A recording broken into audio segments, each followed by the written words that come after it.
Book 2 यहाँ पे पूरी क्विकली कंप्लीट करेंगे आपके बोर्ड के लिए, जो शॉर्ट में ज़रूरी है, जल्दी से जल्दी इसको कंप्लीट करते हैं। तो आपकी बुक का नाम क्या है? तो आपकी बुक का नाम है सोशल चेंज, ठीक है, सोशल चेंज एंड डेवलपमेंट, ठीक है, social change and development in India. चलिए क्विकली इसको कंप्लीट करते हैं। तो इसमें आपके कितने चैप्टर हैं? तो इस बुक में आपको 5 चैप्टर्स दिखते हैं। तो इन 5 चैप्टर्स को कंप्लीट करते हैं।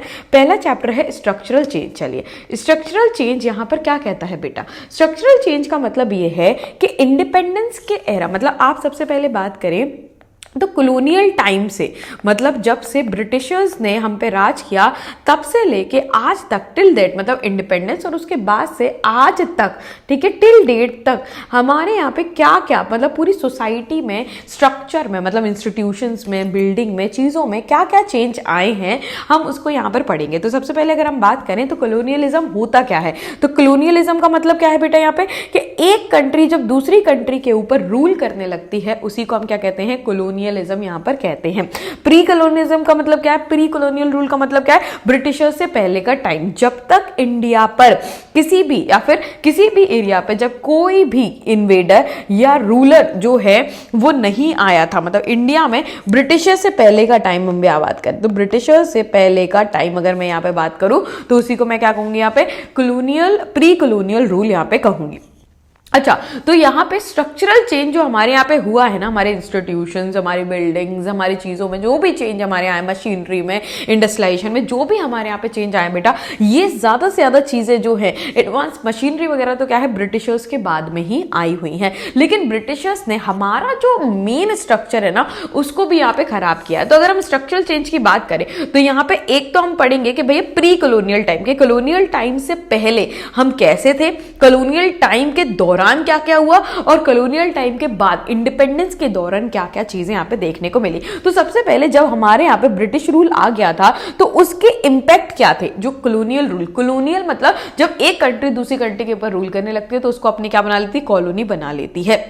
तो जब हमारे यहाँ ब्रिटिशर्स ने रूल करना शुरू किया तो वो न्यू लैंड ओनरशिप लॉज लेके आ गए, मतलब ऐसे लॉज जिसमें क्या हो, उनका फायदा हो, जैसे zamindari system, permanent settlement, mahalwari system, ये इस तरीके से नए जमीन को लेकर कानून लेके आ गए, जहां पे ब्रिटिशर्स क्या ले रहे थे? भर भर के टैक्स यहाँ पे ले रहे थे, और यहाँ पर वही क्रॉप उगवाते थे जिन क्रॉप से उनको फायदा होगा। तो क्या इंपैक्ट पड़ा इंडिया पे कॉलोनियल रूल का? पहली बात तो इन्होंने हमारे लैंड लॉज को चेंज कर दिया, और दूसरी चीज हमसे जानबूझ के वही क्रॉप्स उगवाई जाती थी जो कि ब्रिटिशर्स को क्या दे? फायदा दे।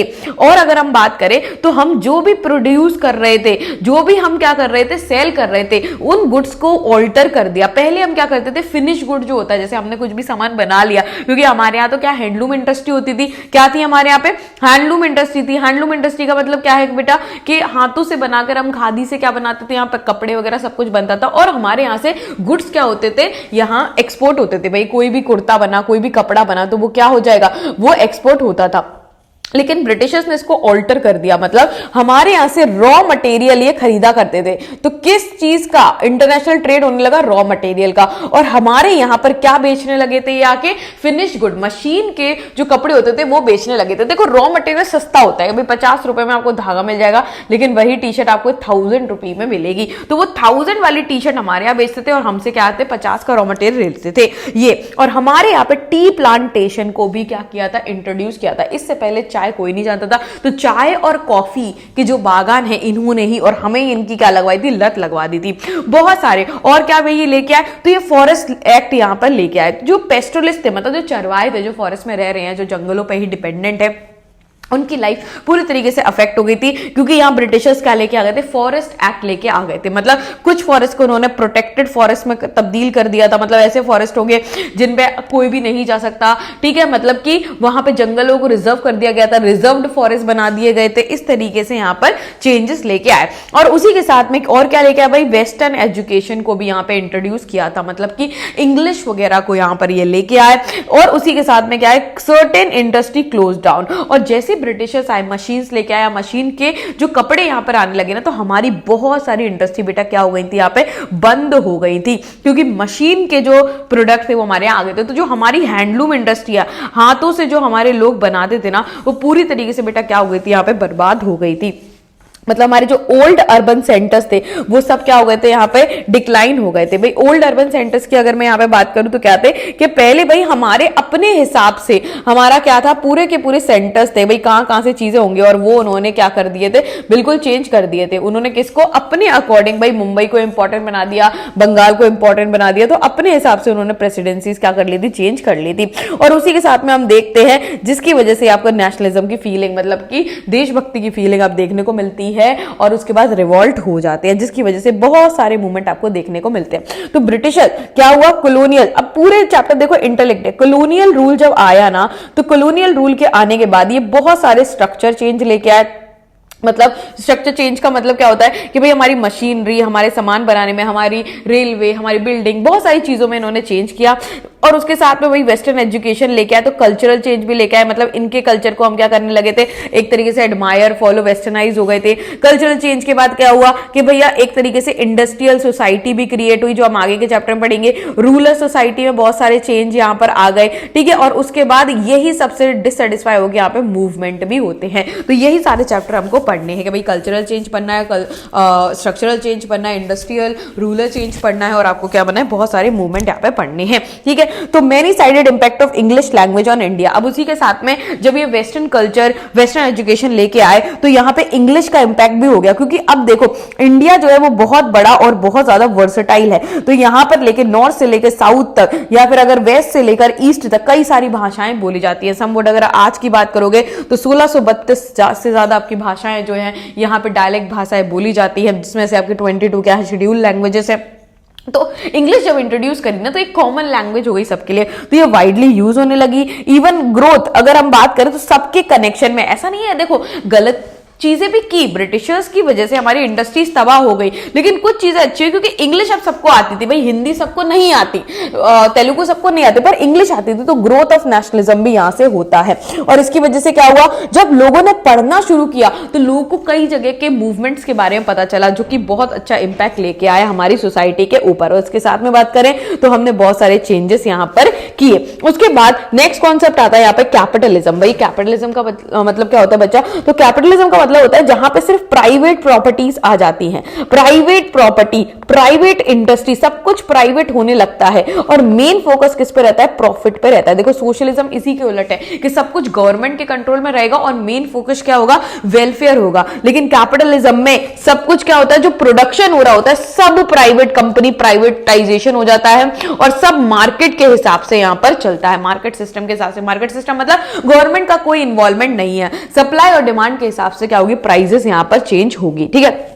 तो यहां पर ब्रिटिशर्स जब आए तो हम किस में बिलीव करते थे, भाई हम तो सोशलिज्म वाले लोग हैं कि भाई ये समाज सेवा, समाज के वेलफेयर में हम बिलीव करते हैं। लेकिन ब्रिटिशर्स किस में बिलीव करने वाले लोग हैं, तो अगर यहां पे हम ब्रिटिशर्स की बात कर देना तो ब्रिटिशर्स सोशल आपके कैपिटलिज्म वाले। तो ये क्या लेके आए, ये बेटा कैपिटलिज्म लेके आए। जब ये कैपिटलिज्म लेके आए ना, तो जिसकी वजह से इन्होंने industrial growth, private industrial growth कर दी। देखो कहीं पर भी बेटा इंडस्ट्रियल ग्रोथ होगी तो उससे क्या आएगा, इंडस्ट्रियलाइजेशन आएगा, और इंडस्ट्रियलाइजेशन अगर होगा तो उसी के आसपास देखो अब कहीं पे इंडस्ट्री लगी है तो वो गांव का एरिया तो नहीं होगा, अर्बन एरिया मतलब शहर बनने शुरू हो जाएंगे, जिसको हम क्या कहेंगे, अर्बनाइजेशन जिसको हम कह देंगे। तो यहां पे दो स्ट्रक्चरल चेंज जो हमें देखने को मिलते हैं कॉलोनियल पीरियड में। यहां पे अगर मैं बात करूं तो आपको क्या क्या देखिएगा कि मुझे यहां पे पढ़ना है स्ट्रक्चरल चेंज, एक पढ़ना है आपका कॉलोनियल टाइम पे, मतलब ब्रिटिशर्स के दौरान, ठीक है, कॉलोनियल टाइम पे क्या हमारे यहां पे स्ट्रक्चर था, और उसके एक बार हम पढ़ेंगे कि इंडिपेंडेंस के दौरान और इंडिपेंडेंस के बाद हमने कैसे इस स्ट्रक्चर को बनाया। और इससे पहले अगर मैं कॉलोनियल टाइम से भी पहले जाऊंगी तो एंशियंट इंडिया में हम क्या थे, हम सेल्फ एम्प्लॉयड लोग थे। क्या थे, सेल्फ एम्प्लॉयड यहाँ पे लोग थे, हम अपने हिसाब से प्रोडक्शन करते थे। पर कॉलोनियल रूल के दौरान सब चेंज हो गया यहाँ पर, ठीक है। क्या चेंज हो गया, तो दो स्ट्रक्चरल चेंज जो हमारे यहाँ पे आए वो क्या है, एक अर्बनाइजेशन, इंडस्ट्रियलाइजेशन। तो शहर देखो, इंडस्ट्रियलाइजेशन और अर्बनाइजेशन दोनों लिंक है कि भैया देखो रूरल एरिया क्या होता है, जहां पे आपकी प्राइमरी एक्टिविटी होती है, मतलब कि एग्रीकल्चर, फिशिंग, ये सब होता है। और अर्बन एरिया क्या होता है, जहां पे सारी की सारी आपकी सेकेंडरी और टर्शरी एक्टिविटी होती है, मतलब कि आपके एग्रीकल्चर से बढ़ के चीजें होती हैं। तो जब अगर कोई भी इंडस्ट्री बेटा, एक फैक्ट्री और इंडस्ट्री सेटअप होगी तो वो उसके आसपास आपको अर्बनाइजेशन, शहर देखने को मिलेंगे, और कहीं पे भी शहर होंगे तो इंडस्ट्रीज देखने को मिलेगी। तो दो स्ट्रक्चरल चेंज कॉलोनियल पीरियड के दौरान क्या, अर्बनाइजेशन मतलब क्या हुआ, सिटी सिटीज ने गांव को रिप्लेस करना शुरू किया, ज्यादा से ज्यादा सिटीज यहां पे बसनी शुरू हो गई। इंडस्ट्रियलाइजेशन का मतलब क्या होता है, मशीन्स प्रोडक्शन होने लगा, मतलब ऐसी इंडस्ट्रीज होने लगी जहां पे मशीन यहां पर आ गई, तो मशीन प्रोडक्शन हो गया। भाई डी इंडस्ट्रियलाइजेशन का क्या टर्म है कि जब इंडस्ट्रियलाइजेशन आया, ब्रिटिशर्स क्या लेके आए यहां पर, मशीन्स बेटा लेके आए, तो यहां पे जो हमारी इंडस्ट्रीज थी ना वो एक तरीके से फुल्ली क्या हो गई, बंद हो गई। जो हमारी हैंडलूम, हाथों से बेचारे वर्कर कारीगर जो काम करते थे वो एक तरीके से क्या हो गया, बंद हो गया। तो ये प्रोसेस क्या है कि डी इंडस्ट्रियलाइजेशन मतलब क्या है कि यहां पे process of social and economic changes caused by removal and reduction of industry। देखो इंडस्ट्रियलाइजेशन मतलब बहुत सारी इंडस्ट्रीज का लगना सॉरी, और डी इंडस्ट्रियलाइजेशन का मतलब क्या है, इंडस्ट्रीज का बंद हो जाना। तो ब्रिटिशर्स के दौरान हमारी जो इंडस्ट्री थी, हमारी मतलब कि जो हमारी हैंडलूम इंडस्ट्री थी, घरेलू इंडस्ट्री थी, वो बंद हो गई। मतलब जो हमारे आर्टिशन थे, ठीक है, हमारे जो क्राफ्टमैन थे, ठीक है, उनका पूरा का पूरा काम बेटा क्या हो गया, तहस नहस हो गया, उनका पूरा काम चला गया। तो यहां पे क्या हो गया कि जो हमारे old urban centre, deindustrialization में क्या इंपैक्ट हुए, मतलब जो हमारी इंडस्ट्रीज थी वो बंद हो गई, मतलब कि ओल्ड अर्बन सेंटर्स क्या होगा, एक तरीके से फुल्ली बंद होगा। जो हमारी ट्रेडिशनल कॉटन और सिल्क हम मैन्युफैक्चर करते थे वो सब क्या हो गया, बंद हो गया, क्योंकि उसको मैनचेस्टर कंपटीशन आ गया। मतलब ब्रिटिशर्स की जो इंडस्ट्रीज थी उसका क्या हुआ, कंपटीशन फेस करना पड़ा, जिसकी वजह से क्या हुआ, हमारी जो सेंटर्स थे, मतलब यहां पर हमने पढ़ा ना कि जो हमारे अर्बन सेंटर्स थे वो क्या हो गए, वो डिक्लाइन हो गए। तो हमारे अर्बन सेंटर, जो हमारे सूरत हमारा अर्बन सेंटर था, मसूलीपट्टनम जो हमारा अर्बन सेंटर था, ये तो क्या हो गया, डिक्लाइन हो गए। और ब्रिटिशर्स ने बॉम्बे और मद्रास, बॉम्बे यहां पे क्या है, मद्रास है, इधर पे क्या है, बॉम्बे, ये इससे क्या है, ब्रिटिशर्स को बहुत ज्यादा फायदा मिल रहा था, क्योंकि ये पोर्ट से वो काम कर सकते थे, ये सेंटर ज्यादा ग्रो करने शुरू हो गए। ठीक है, अब अगर बात करें सिटीज में क्या होने लगा, ग्लोबल कैपिटलिज्म आ गया। तो डी इंडस्ट्रियलाइजेशन का मतलब क्या है, ब्रिटिश एरा में किस तरीके से हमारी इंडस्ट्री जो बंद हो गई, हमारे वर्कर जो है वो भूखे मरने लगे। अब अगर हम बात करें कि अर्बनाइजेशन और इंडस्ट्रियलाइजेशन बेटा लिंक्ड प्रोसेस है, तो यस, मैंने क्या बताया, जब अर्बनाइजेशन होगा तो इंडस्ट्रियलाइजेशन अपने आप हो जाएगा, और जब इंडस्ट्रियलाइजेशन होगा तो अपने आप ही शहर बनने शुरू हो जाएंगे। ठीक है, तो जब ब्रिटिशर्स इंडस्ट्रियलाइजेशन लेके आए बेटा, उनकी मशीन, उनका प्रोडक्ट जब आया, तो हमारा डी इंडस्ट्रियलाइजेशन यहां पर हो गया। हमारे ओल्ड सेंटर सूरत, मसूलीपट्टनम, जो हमारे सेंटर जैसे हमारा व्यापार हो रहा था वो सब बंद हो गया, ढाका, मुर्शिदाबाद सब डिक्लाइन हो गया, और बॉम्बे, कलकत्ता, मद्रास, ये नए नए सेंटर यहां पे डेवलप हो गए, क्योंकि ब्रिटिशर्स यहां से हमसे क्या करवाते थे, जो कॉटन है, रॉ कॉटन है, जूट है, इंडिको है, ये सब चीज हमसे क्या करवाते थे, एक्सपोर्ट करवाते थे, और फिनिश प्रोडक्ट हमसे इंपोर्ट करवाते थे। ठीक है, अगर हम बात करें, there is a vital difference between the empire building of pre capitalist time and then capitalist time. देखो बहुत डिफरेंस है। जब ब्रिटिशर्स आ गए ना तो ये अपने साथ कैपिटलिज्म लेके आए बेटा। क्या लेके आए, capitalism. What do you mean by capitalism, कि सारी चीजें किसकी होंगी, सारी चीजें यहां पे प्राइवेट होंगी, तो गरीबों की सुनी ही नहीं जाएगी। लेकिन पहले ऐसा नहीं था। प्री कैपिटलिस्ट क्या होते हैं, भैया कैपिटलिज्म से आने वाला पहला फेज। तो उस समय हम क्या कर सकते हैं, उस समय हमारी इकोनॉमी में ऐसा बिल्कुल भी था कि सब प्राइवेट होगा, गरीबों की सुनी नहीं जाएगी, क्योंकि सब सेल्फ एम्प्लॉयड उस समय थे। ठीक है, तो यहां पर क्या हुआ, एवरी पॉलिसी जो बाद में बनी ना वो सिर्फ ब्रिटिश, मतलब जो आपका अगर हम बात करें प्री कैपिटलिज्म, दो एरा है। कैपिटलिस्ट सिस्टम का मतलब क्या है, जब ब्रिटिशर्स आ गए थे उन्होंने अपनी इंडस्ट्री सेटअप कर दी, और प्री कैपिटलिस्ट का मतलब है ब्रिटिशर्स से पहले का समय। तो जब ब्रिटिशर्स आ गए ना तो वो नई पॉलिसीज लेके आए, और वो सब नई पॉलिसीज से ब्रिटिश कैपिटलिज्म को क्या कर रही थी, स्ट्रेंथन यहां पर कर रही थी। ठीक है, नेक्स्ट चीज स्ट्रक्चरल चेंज में, तो पहला स्ट्रक्चरल चेंज वो क्या लेके आया, इंडस्ट्रियलाइजेशन लेके आया। दूसरा स्ट्रक्चरल चेंज क्या आया, कैपिटलिज्म लेके आया। तीसरा स्ट्रक्चरल चेंज क्या आया हमारे यहाँ पे, टी प्लांटेशन। स्ट्रक्चर मतलब जो भी आप देख रहे हो उन सब में आपके कुछ इंस्टीट्यूशंस में आपकी रिफॉर्म या कुछ नए इंस्टीट्यूशन लेके आना। तो अगर हम बात करें यहां पे ब्रिटिशर्स क्या लेके आए, undemocratic method were used to get work done by workers for the benefit of British planters. तो बेसिकली यहाँ टी प्लांटेशन मतलब कि आपका टी और कॉफी के बागान बनवाने शुरू कर दिए, जो कि कभी भी ऐसा नहीं था। तो जो टी और कॉफी के बागान यहाँ पे बनवाने बेटा शुरू किए ना यहाँ पे, तो क्या हो गया यहाँ पे, अगर मैं बात करूं तो ब्रिटिशर्स जो है वो यहां पर अपने बेनिफिट के लिए, अपने प्लांटर्स के बेनिफिट के लिए वर्कर्स का गलत फायदा यहां पे क्या करने लगे, उठाने लगे। ठीक है, तो प्लांटर्स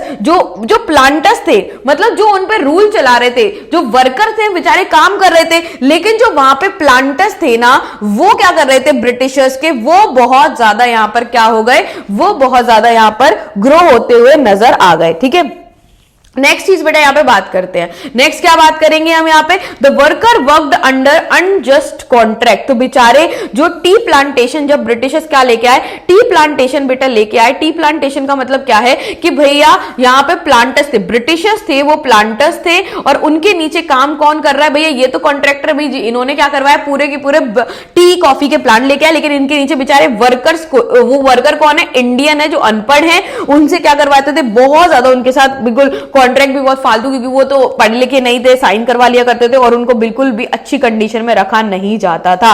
ठीक है, तो जो प्लांटर्स थे उनकी फैमिली थी, वो तो ह्यूज बंगलों में रहते थे, लेकिन बेचारे सर्वेंट जो हैं वो आसपास छोटी मोटी झुग्गी झोपड़ी में क्या किया करते थे, रहा करते थे। ठीक है, तो वर्कर जो है वो बहुत दूर दराज के प्लेसेस से उनको रिक्रूट किया जाता था, रखा जाता था। यार जो वो क्या थे, उसकी वजह से क्या होता कि भाई दूर दराज से अगर कोई वर्कर आया, वो वहां का एनवायरमेंट सूट नहीं कर पाता, तो उनको फीवर आ जाता था, ये सारी दिक्कतें आपको आ जाती थी। तो भैया टी प्लांटेशन में अगर लिखने के लिए आ जाता है कि क्या उसके कॉजेस थे जो बेकार थे, ठीक है, कॉन्सिक्वेंसेस क्या हुए, तो आप ये सारी चीजें लिख देंगे। और उसके बाद चलिए, तो ये क्या हो गया, तो हम स्ट्रक्चरल चेंज पढ़ेंगे कि ब्रिटिशर्स के दौरान हमारे इंडिया में क्या क्या आपको इंडस्ट्रीज में या क्या क्या स्ट्रक्चर में बदलाव दिखे, और आफ्टर इंडिपेंडेंस जब हम आजाद हो गए तब हमें क्या बदलाव दिखे। तो इंडस्ट्रियलाइजेशन अब देखेंगे इंडिपेंडेंस के दौरान, इसको हमने दो फेज में देखना है। तो इंडिपेंडेंस के दौरान भी क्या होने लगे, हमने क्या heavy and machine making industries बनाई। हैवी इंडस्ट्रीज कौन सी होती है बेटा, हैवी इंडस्ट्रीज होती है आयरन एंड स्टील इंडस्ट्री। जो आयरन इंडस्ट्री होती है ना, इनको हम बेसिक इंडस्ट्री भी कहते हैं, क्योंकि ये बेस होता है, सभी इंडस्ट्रीज का बेस है। तो ये आ जाएगा कि भैया स्ट्रक्चर इंडियन स्ट्रक्चर आपका ब्रिटिशर्स के दौरान कैसा था और इंडिपेंडेंस के दौरान कैसा था। तो जब हम इंडिपेंडेंट हो गए, ब्रिटिशर्स से आजाद हो गए, तो हमने हैवी इंडस्ट्रीज पे काम करना शुरू किया हमने। लेकिन ये सारी इंडस्ट्रीज किसके अंदर रखी, तो ब्रिटिशर्स कैपिटलिज्म लेके आए थे बेटा। कैपिटलिज्म मतलब क्या, सब कुछ प्राइवेट प्रॉफिट के लिए होगा, लेकिन हमने ये ज्यादातर इंडस्ट्री गवर्नमेंट सेक्टर के अंदर कर दी। किसके अंदर कर दी बेटा, गवर्नमेंट सेक्टर, मतलब पब्लिक सेक्टर में यहां पे कर दी। तो हम किसको, हमने शुरुआत में सोशलिज्म रखा, हमने सोचा अगर प्राइवेटाइजेशन रखेंगे तो वेलफेयर यहां पर नहीं हो पाएगा, और हमने लार्ज कोऑपरेटिव सेक्टर्स को, मतलब यहां पे किसान साथ में मिलकर काम करें, इस तरीके की चीजों को यहां पे प्रमोट किया। ठीक है, और इन सब चीजों के लिए कि भाई ढंग से हो, तो एक नेशनल प्लानिंग कमेटी भी बनाई गई 1938 में। किसने बनाई, जवाहरलाल नेहरू, जो हमारे फर्स्ट प्राइम मिनिस्टर हैं, उन्होंने चेयरमैन थे, और केटी शाह जो थे वो इसके जनरल एडिटर यहां पर थे। तो मेजर एरिया, तो ये जो नेशनल कमेटी बनाई गई कि भैया अब, क्योंकि ब्रिटिशर्स तो हमारा पूरा स्ट्रक्चर तबाह करके चले गए, हमारी इंडस्ट्रीज को तबाह करके चले गए, तो 1938 में जब ये आपका प्लानिंग कमेटी बनी, तो इसने क्या किया, इसने एग्रीकल्चर पे बहुत ज्यादा ध्यान देना चाहा। इसने एक्सचेंज एंड फाइनेंस पे ध्यान दिया कि भाई हमने अपना फॉरेन रिजर्व बढ़ाना है, फाइनेंस अच्छा करना है,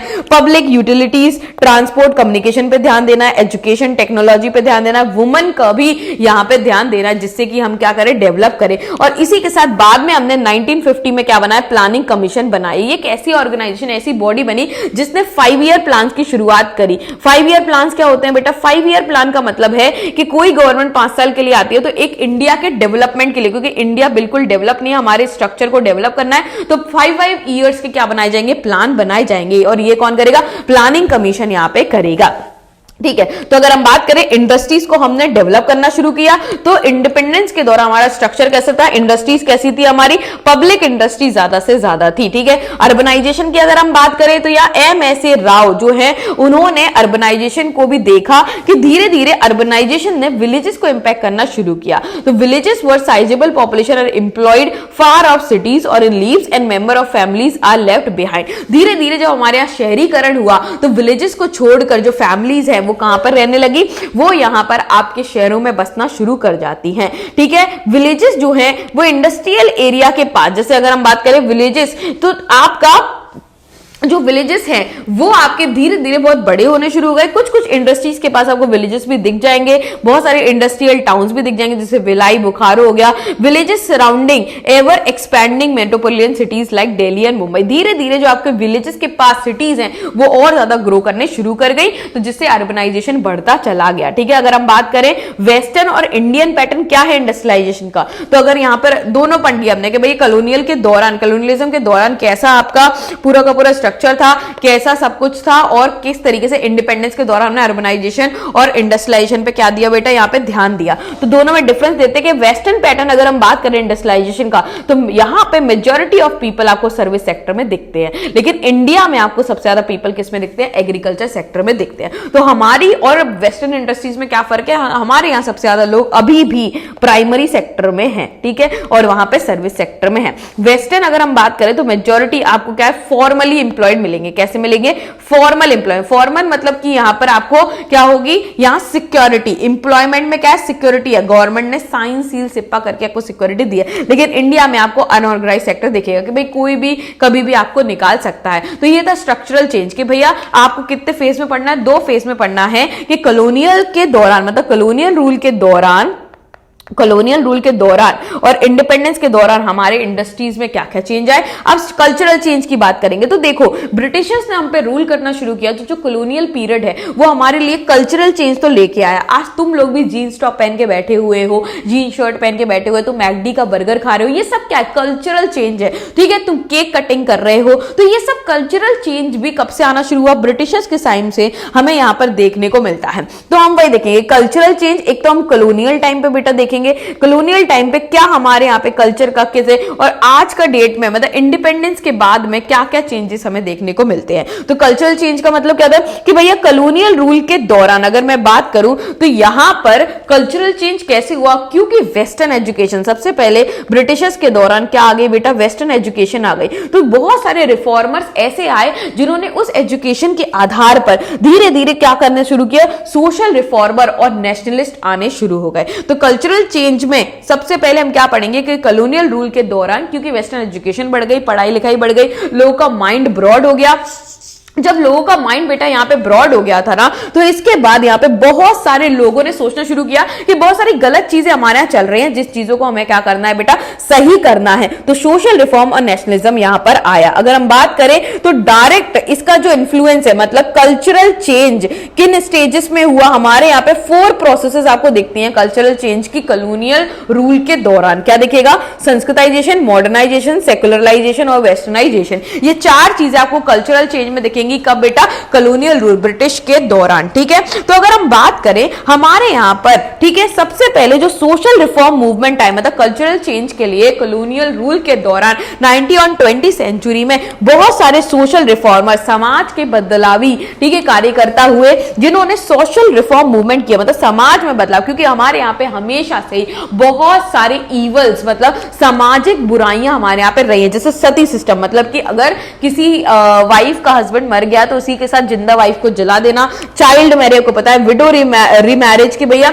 एक अगर कोई विधवा हो गई लड़की तो दोबारा उसकी शादी नहीं होगी, तो इस पर भी बात उठाई कि भाई रीमैरिज करना चाहिए। और कास्ट डिस्क्रिमिनेशन जो हमारे यहाँ हमेशा से ही रहा है। तो अगर हम बात करें कि कास्ट डिस्क्रिमिनेशन, तो एंशियंट टाइम, देखो ये तो कॉलोनियल टाइम की बात करते हैं कि कॉलोनियल टाइम में स्ट्रक्चरल चेंज, मतलब सोच में बदलाव क्या क्या आया, संस्कृताइजेशन हुआ, मॉडर्नाइजेशन हुआ, सेकुलराइजेशन हुआ, वेस्टर्नाइजेशन हुआ, जहां बहुत सारे रिफॉर्मर्स जो थे उन्होंने क्या किया, पढ़ लिख कर इन पे sati, child marriage, widow remarriage, caste discrimination, इन सब चीजों पर आवाज उठाई। अगर हम यहाँ पे कास्ट डिस्क्रिमिनेशन की बात करें तो कॉलोनियल रूल से पहले भी, प्री कॉलोनियल टाइम में भी अगर हम बात करें तो बुद्धिस्ट हो गए या भक्ति सूफी मूवमेंट आ गए, इन सब ने भी बहुत ज्यादा कास्ट डिस्क्रिमिनेशन पे क्या की थी, बात की थी। जो बुद्धा आए थे उन्होंने भी ये जो आपका क्षत्रिय, ब्राह्मण, क्षत्रिय, वैश्य, शूद्र हैं, इस पर आवाज उठाई थी। लेकिन 19वीं सेंचुरी में, मतलब कॉलोनियल टाइम पे कल्चरल चेंज कैसे हुआ बेटा, तो यहां पर बहुत सारे अटेम्प्ट किए गए बहुत सारे नेशनलिस्ट के थ्रू, ठीक है। तो अगर हम बात करें मॉडर्न जो वेस्टर्न लिबरलाइजेशन के आइडिया है, मतलब लिबरल सोच, खुले विचार के जो आइडिया है, और हमारे जो ट्रेडिशनल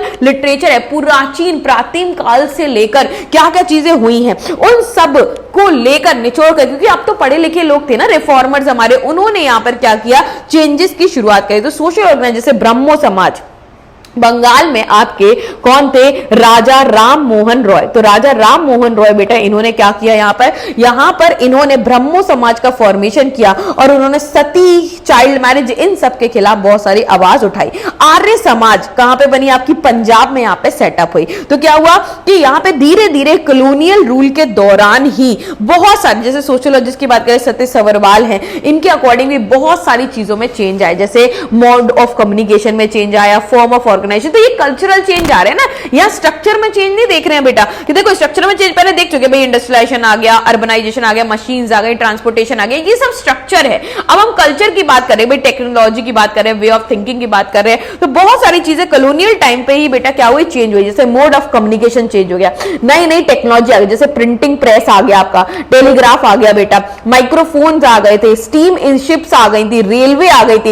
इन सब ने क्या किया, लोग एक जगह से दूसरी जगह मूव करने लगे और एक दूसरे के कल्चर को देख लगे बेटा, आइडिया शेयर हुए, तो चीजें यहाँ पे क्या हुई, बदलना शुरू हुई। लोगों ने ऑर्गेनाइजेशन बनाई, जैसे ब्रह्मो समाज बनाया, आर्य समाज यहाँ पे बनाया, जिसने बहुत सारे मुद्दों पे क्या की, बात की। और नए नए जैसे लिबरलाइजेशन का आइडिया हो गया, मतलब कि खुले विचारों का आइडिया हो गया, ठीक है, आपका रिमैरिजेस के आइडिया हो गया कि वुमेन की भी रिमैरिज करे थे, ऐसे आइडियाज का फ्लो है। तो यही है आपका कल्चरल चेंज। तो कल्चरल चेंज को भी दो पार्ट में पड़ेगा भाई, कॉलोनियल रूल के दौरान क्या था और इंडिपेंडेंस के दौरान क्या हुआ। तो अब ये जो चार आपके यहाँ पे आइडियाज में चेंज दिखते हैं, आपको क्या दिखता है, संस्कृताइजेशन क्या होता है। देखो संस्कृताइजेशन बेटा, एम.एन. श्रीनिवास ने यहाँ पे ये टर्म दिया, इसका मतलब क्या है, जब लो कास्ट हाई क्लास को फॉलो करती है उसको हम संस्कृताइजेशन कहते हैं।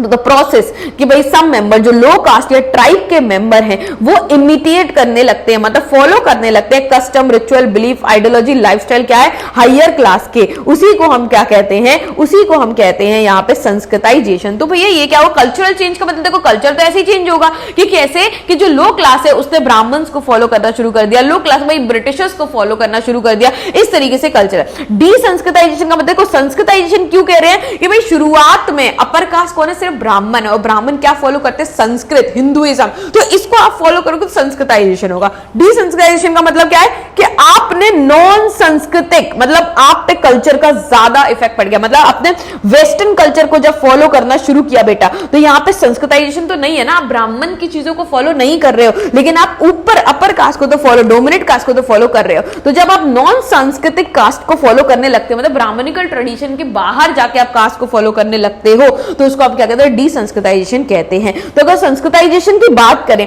तो इसको बहुत ज्यादा क्रिटिसिज्म मिलता है कि भाई यहाँ पे कोई भी स्ट्रक्चरल चेंज नहीं है, ठीक है। अगर हम बात करें तो यहाँ पे अपर कास्ट जो है वो हमेशा सुपीरियर रह जाती है, ठीक है। अगर हम बात करें जिससे इनइक्वालिटी बढ़ रही है, अपर कास्ट बहुत ज्यादा क्या हो जाता है, डिस्क्रिमिनेटरी हो जाती है, ठीक है। यहाँ पे प्रोसेस दैट इज जेंडर के थ्रू प्रोग्रेसिव ऑफ मैन, के भैया अगर मैन बहुत ज्यादा प्रोग्रेस करता जाएगा तो अपर कास्ट में ये जो पर्दा सिस्टम जैसा है, लो एज ऑफ मैरिजेस है, डाउरी है, ये सारी चीजें आपको ज्यादा बढ़ती हुई नजर आ जाएगी। और यहाँ जो दलित है, मतलब कि जो आपकी लोअर कास्ट है, वो तो बेचारी घुलती हुई नजर आती रहेगी, ठीक है।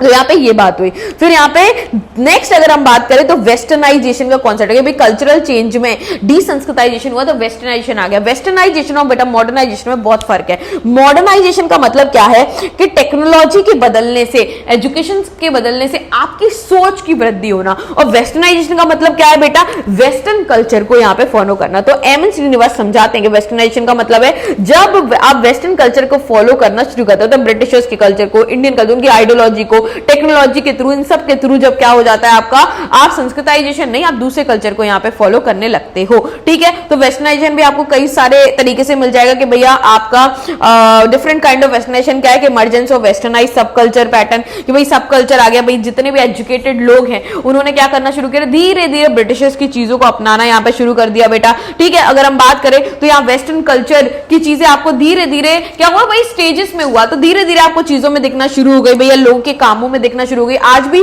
आप ऐसा नहीं कि वेस्टर्न कल्चर को फॉलो करते हो, लेकिन आपकी उसमें बल गया, भैया आपके पहनने का तरीका, आपके जो खाने का तरीका हो गया, आपका जो स्पीकिंग बोलने का तरीका हो गया, ये जब चेंज होने लगते हैं तो इसमें आ गया कि भाई इंपैक्ट ऑफ वेस्टर्नाइजेशन, जैसे आर्ट, म्यूजिक, लिटरेचर, इन सब चीजों पे भी आपको इंपैक्ट देखने को यहाँ पर मिलता है। उसके बाद अगर हम कल्चरल चेंज में बात करें तो मॉडर्नाइजेशन है। मॉडर्नाइजेशन मतलब कि टेक्नोलॉजी का इंप्रूवमेंट हो जाना, मतलब आप इंप्रूव कर रहे हो, तो दैट इज मॉडर्नाइजेशन। प्रोडक्शन बढ़ जाना, ठीक है, प्रोसेसेस डेवलपमेंट हो जाना, ये सारी मॉडर्नाइजेशन में आ जाता है। मॉडर्नाइजेशन की अगर हम बात करें तो एक तरीके से आपका पर्सपेक्टिव बढ़ा देती है, साइंटिफिक और रैशनल। इसमें क्या होता है, आप साइंटिफिक अप्रोच के अकॉर्डिंग चलते हो, क्योंकि आपका दिमाग जो है वो ज्यादा चलने लगता है, ठीक है। यहाँ पे फिर आपका नेक्स्ट कॉन्सेप्ट कल्चरल चेंज में आपका क्या था, सेकुलराइजेशन। सेकुलराइजेशन का मतलब क्या होता है बेटा, तो यहां पर वेस्टर्न मीनिंग सेकुलराइजेशन का और इंडियन मीनिंग बहुत अलग है। देखो इंडिया में सेकुलरिज्म का मतलब क्या है कि ऑल रिलीजन, ऑल रिलीजन को मैं क्या दूंगी, all religion are equally respected, ठीक है, कि मैं हर रिलीजन को बराबर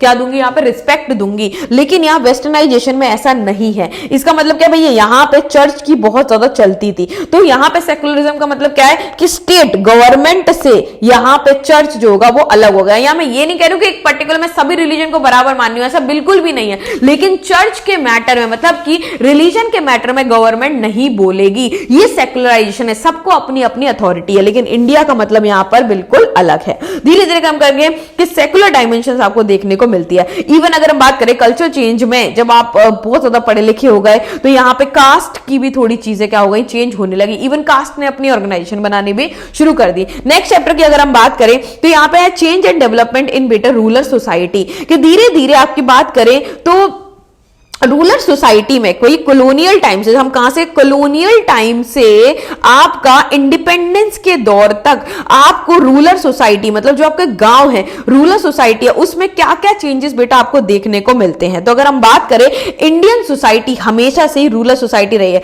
हमारे यहां सबसे ज्यादा एग्रियन कल्चर, मतलब एग्रियन सेक्टर हुआ है, मतलब एग्रीकल्चर हमारे यहां सबसे ज्यादा है। तो एग्रीकल्चर ही तो हमारी सोसाइटी हमेशा से ही कृषि प्रधान रही है, तो हमारे यहां सबसे ज्यादा क्या देखने को मिलती है, रूरल पॉपुलेशन, गांव की पॉपुलेशन आपको देखने के लिए मिलती है। तो अगर हम बात करें तो किस तरीके से हमारे रूरल सोसाइटी में भी पुराने टाइम से लेकर आज तक क्या क्या चेंज और डेवलपमेंट हुए हैं, वो सारी चीज बेटा हमें इसमें देखनी है। तो अगर हम बात करें कि शुरुआत से ही हमारी एग्रियन सोसाइटी रही है, लेकिन हमारे यहां डिफरेंट डिफरेंट कल्चर हमेशा से ही फॉलो हुए हैं, और इसी डिफरेंट कल्चर के चलते हमारा एग्रीकल्चर बहुत ज्यादा फ्लरिश हुआ। और अगर डिफरेंट डिफरेंट कल्चर के चलते ही एग्रीकल्चर सेक्टर में इतनी डाइवर्सिटी है, इतने सारे तरीके के लोग रहते हैं कि बहुत अलग अलग फेस्टिवल देखने को मिलते हैं। जैसे पोंगल आपको तमिलनाडु में देखने को मिलता है, बिहू असम में, बैसाखी पंजाब में, यहां से क्वेश्चन आ जाता है बेटा, और उगाड़ी आपको कर्नाटका में, ठीक है। अगर हम बात करें तो अब रूरल सोसाइटी की अगर मैं बात ही कर रही हूं, मतलब रूरल सोसाइटी का मतलब क्या है बेटा, रूरल सोसाइटी का मतलब है दोस पीपल, मतलब सबसे पहले तो मैं विलेज की बात करूंगी। विलेज का मतलब क्या है, those people who are engaged in primary sector,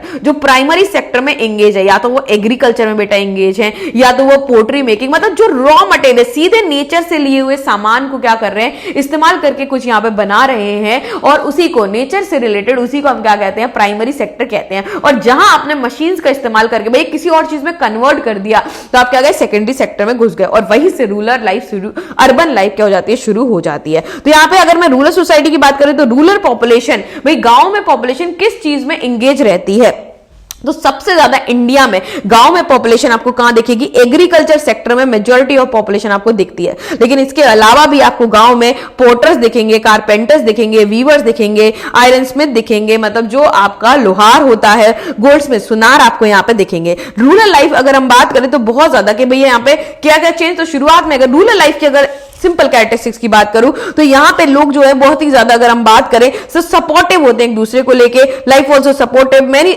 और एक तरीके से यहां पे बात करो तो सिर्फ आपको यही सब नहीं दिखेगा, सिर्फ एग्रीकल्चर नहीं दिखेगा, इसके अलावा भी आपको स्पेशलाइज और क्राफ्ट पर्सन भी दिखेंगे, जैसे स्टोरी टेलर भी दिखेंगे, एस्ट्रोलॉजर भी दिखेंगे, प्रीस्ट भी दिखेंगे, वाटर डिस्ट्रीब्यूटर्स भी दिखेंगे, ऑयल प्रेसर भी यहां पे दिखेंगे। तो अगर हम बात करें रूरल सोसाइटी में आपको बहुत ज्यादा डाइवर्सिटी दिखेगी, लेकिन यहां इस डाइवर्सिटी में आपको जो सबसे चीज जो यहां पे दिखेंगी वो है कास्ट सिस्टम, कि भैया रूरल सोसाइटी गांव वाले एरिया में स्टीरियोटिपिकल लोग बहुत ज्यादा होते हैं, जिनकी पूरी रूढ़ी पुरानी सोच होती है, और उसी की वजह से यहां पे आपको कास्ट सिस्टम बहुत ज्यादा देखने को मिलता है कि भाई ये डाइवर्सिटी जो है या कास्ट सिस्टम को दर्शाती है। और ये कास्ट सिस्टम क्या है भैया, कि भाई वर्ण में आपका रखा हुआ है कि ऊपर ब्राह्मण, ठीक है, फिर क्षत्रिय, फिर वैश्य और शूद्रा। ये शूद्रा का काम ही होगा कि वो मोची ही बनेगा, तो जो सर्विसेज होंगी वो सबकी, जैसे वॉशरमैन, पॉटर, गोल्ड स्मिथ, कि भाई किसकी क्या सर्विसेज होंगी, वो सब आपके कास्ट पे ही डिपेंड यहाँ पे करेंगी, ठीक है। तो अब बात करते हैं भाई रूरल सोसाइटी की बात करें तो रूरल सोसाइटी में भैया ऑक्यूपेशन कैसे कैसे होगा, कौन कौन तरीके के लोग रह रहे हैं, और इसके अलावा रूरल सोसाइटी का स्ट्रक्चर बात करते हैं। भाई गांव में आपकी हायरार्की के हिसाब से कौन ऊपर नीचे क्या कोई रहता है,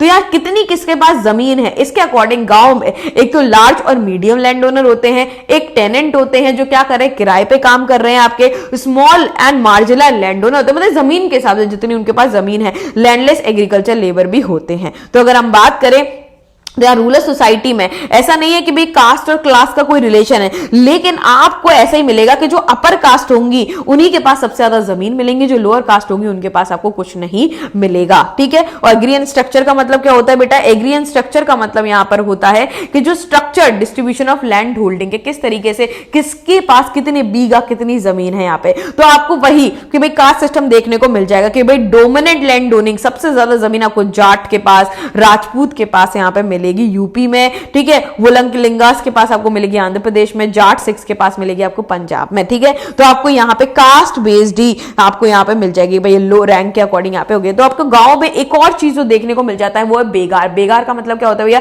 फ्री में यहाँ पे मजदूर को रखे हुए हैं, फ्री में उससे क्या करवा रहे हैं? यहाँ पे काम करवा रहे हैं। तो ये सबसे ज्यादा बेगार फ्री लेबर आपको कहां मिल जाएगी? नॉर्थ इंडिया में। आज ये इलीगल है बेटा, लेकिन ये बेगार जैसी चीज हमेशा से हमारे इंडिया में रही है। ठीक है। नॉर्थ इंडिया में को मिल जाएगा कि जितने भी लो रैंक कास्ट के मेंबर होते हैं उनसे ही क्या करवाया जाता है? लेबर वाला यहाँ पे काम। तो रूरल सोसाइटी में आप एक चीज जरूर देखोगे कि जो लो कास्ट है उन्हीं से यहाँ पे काम किया जाता है, जो अपर कास्ट होती है वो हमेशा जमींदार आपको मिलेगी। ठीक है। लैक ऑफ रिसोर्सेज, और वो क्या होते हैं कि भाई अगर हम लोअर कास्ट की बात करें, उनके पास रिसोर्सेज भी नहीं है, खेती बाड़ी भी नहीं है, और वो लैंडेड क्लास के ऊपर मतलब कि जमींदारों के ऊपर डिपेंडेंट है, इसीलिए बेचारे क्या होते हैं? बहुत ज्यादा पुअर होते हैं, और उनको यहाँ पे क्या करना पड़ता है? बंधुआ मजदूरी करनी पड़ती है, क्योंकि भैया उनके पास पैसा नहीं है, तो उन्होंने अगर जमींदार से पैसा ले लिया, अब वो ट्रैप में फंस चुके हैं, तो उनको यहाँ पे करना पड़ेगा। तो यहाँ पे अगर हम बात करें तो डिफरेंट नेम से यहाँ पर डिफरेंट ये आपका जो बॉन्डेड लेबर है, बंधुआ मजदूरी है, कही जाती है। जैसे अगर हम बात करें तो हलपाती सिस्टम इसको गुजरात में कहते हैं, जीता सिस्टम इसको कर्नाटका में कहते हैं। बेसिकली क्या हुआ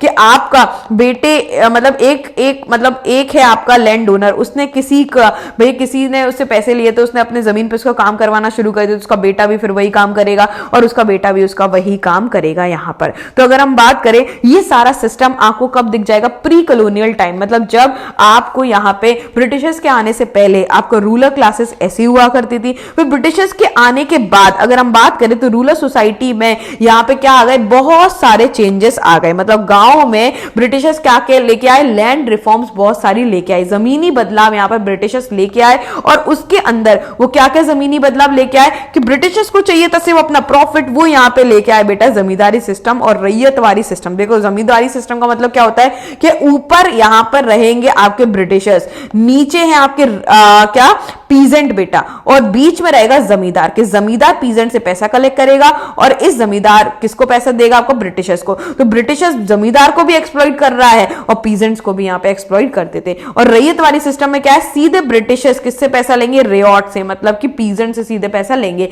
जमींदार यहां पे क्या हो गया?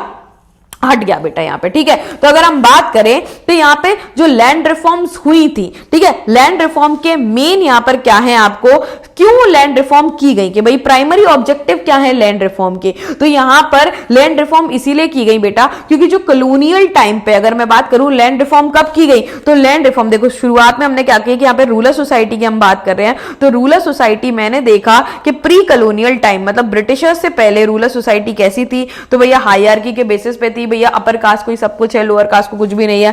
कॉलोनियल टाइम के दौरान ये जो अपर कास्ट लोअर कास्ट है ये तो उन्होंने खत्म कर दिया, लेकिन वो क्या लेके गए? रैयतवारी और जमींदारी सिस्टम। और उसके बाद फिर आता है इंडिपेंडेंस का फेज। तो इस समय आपका रूरल सोसाइटी कैसी थी बेटा? तो इस समय हमारी इंडिया में बहुत सारे लैंड रिफॉर्म, जमीनी कानून में हम क्या लेके आए? बदलाव लेके आए। क्यों लेके आए? क्योंकि जमींदारों ने बड़ी बड़ी जमीनों को बेटा क्या करके रखा हुआ था? हड़प के रखा हुआ था। बहुत ज्यादा लोगों के साथ इनजस्टिस हो रही थी। तो ये सारी चीजों को चेंज करना था, इसीलिए यहां गवर्नमेंट क्या लेके आई? Land reform. इंडिपेंडेंस के बाद बहुत सारे मतलब ये जमींदारी सिस्टम वगैरह को हटाना, तो जमीनी कानून में बदलाव लेके आई 50 से लेके 70s के दौर में। पहला लैंड रिफॉर्म जो हमारी गवर्नमेंट लेके आई वो क्या लेके आई बेटा? जमींदारी सिस्टम को ही खत्म कर दिया कि जो आपका जमींदार थे, जो बीच में इंटरमीडिएटर थे, ये सबसे ज्यादा पैसा खाते थे, इनके पास सबसे ज्यादा प्रॉपर्टी होती थी, तो वही इनका ही सिस्टम क्या कर दिया? खत्म कर दिया। उसके बाद टेनेंसी भी अबॉलिश कर दी एंड रेगुलेशन एक्ट लेके आए। मतलब जो टेनेंट होते हैं ना बेटा, वो पहले क्या होता था? टेनेंट का मतलब क्या है कि भाई एक जमीन पर कोई भी वर्कर क्या कर रहा है? काम कर रहा है, उसको मेहनताना मिल रहा है उस काम के लिए,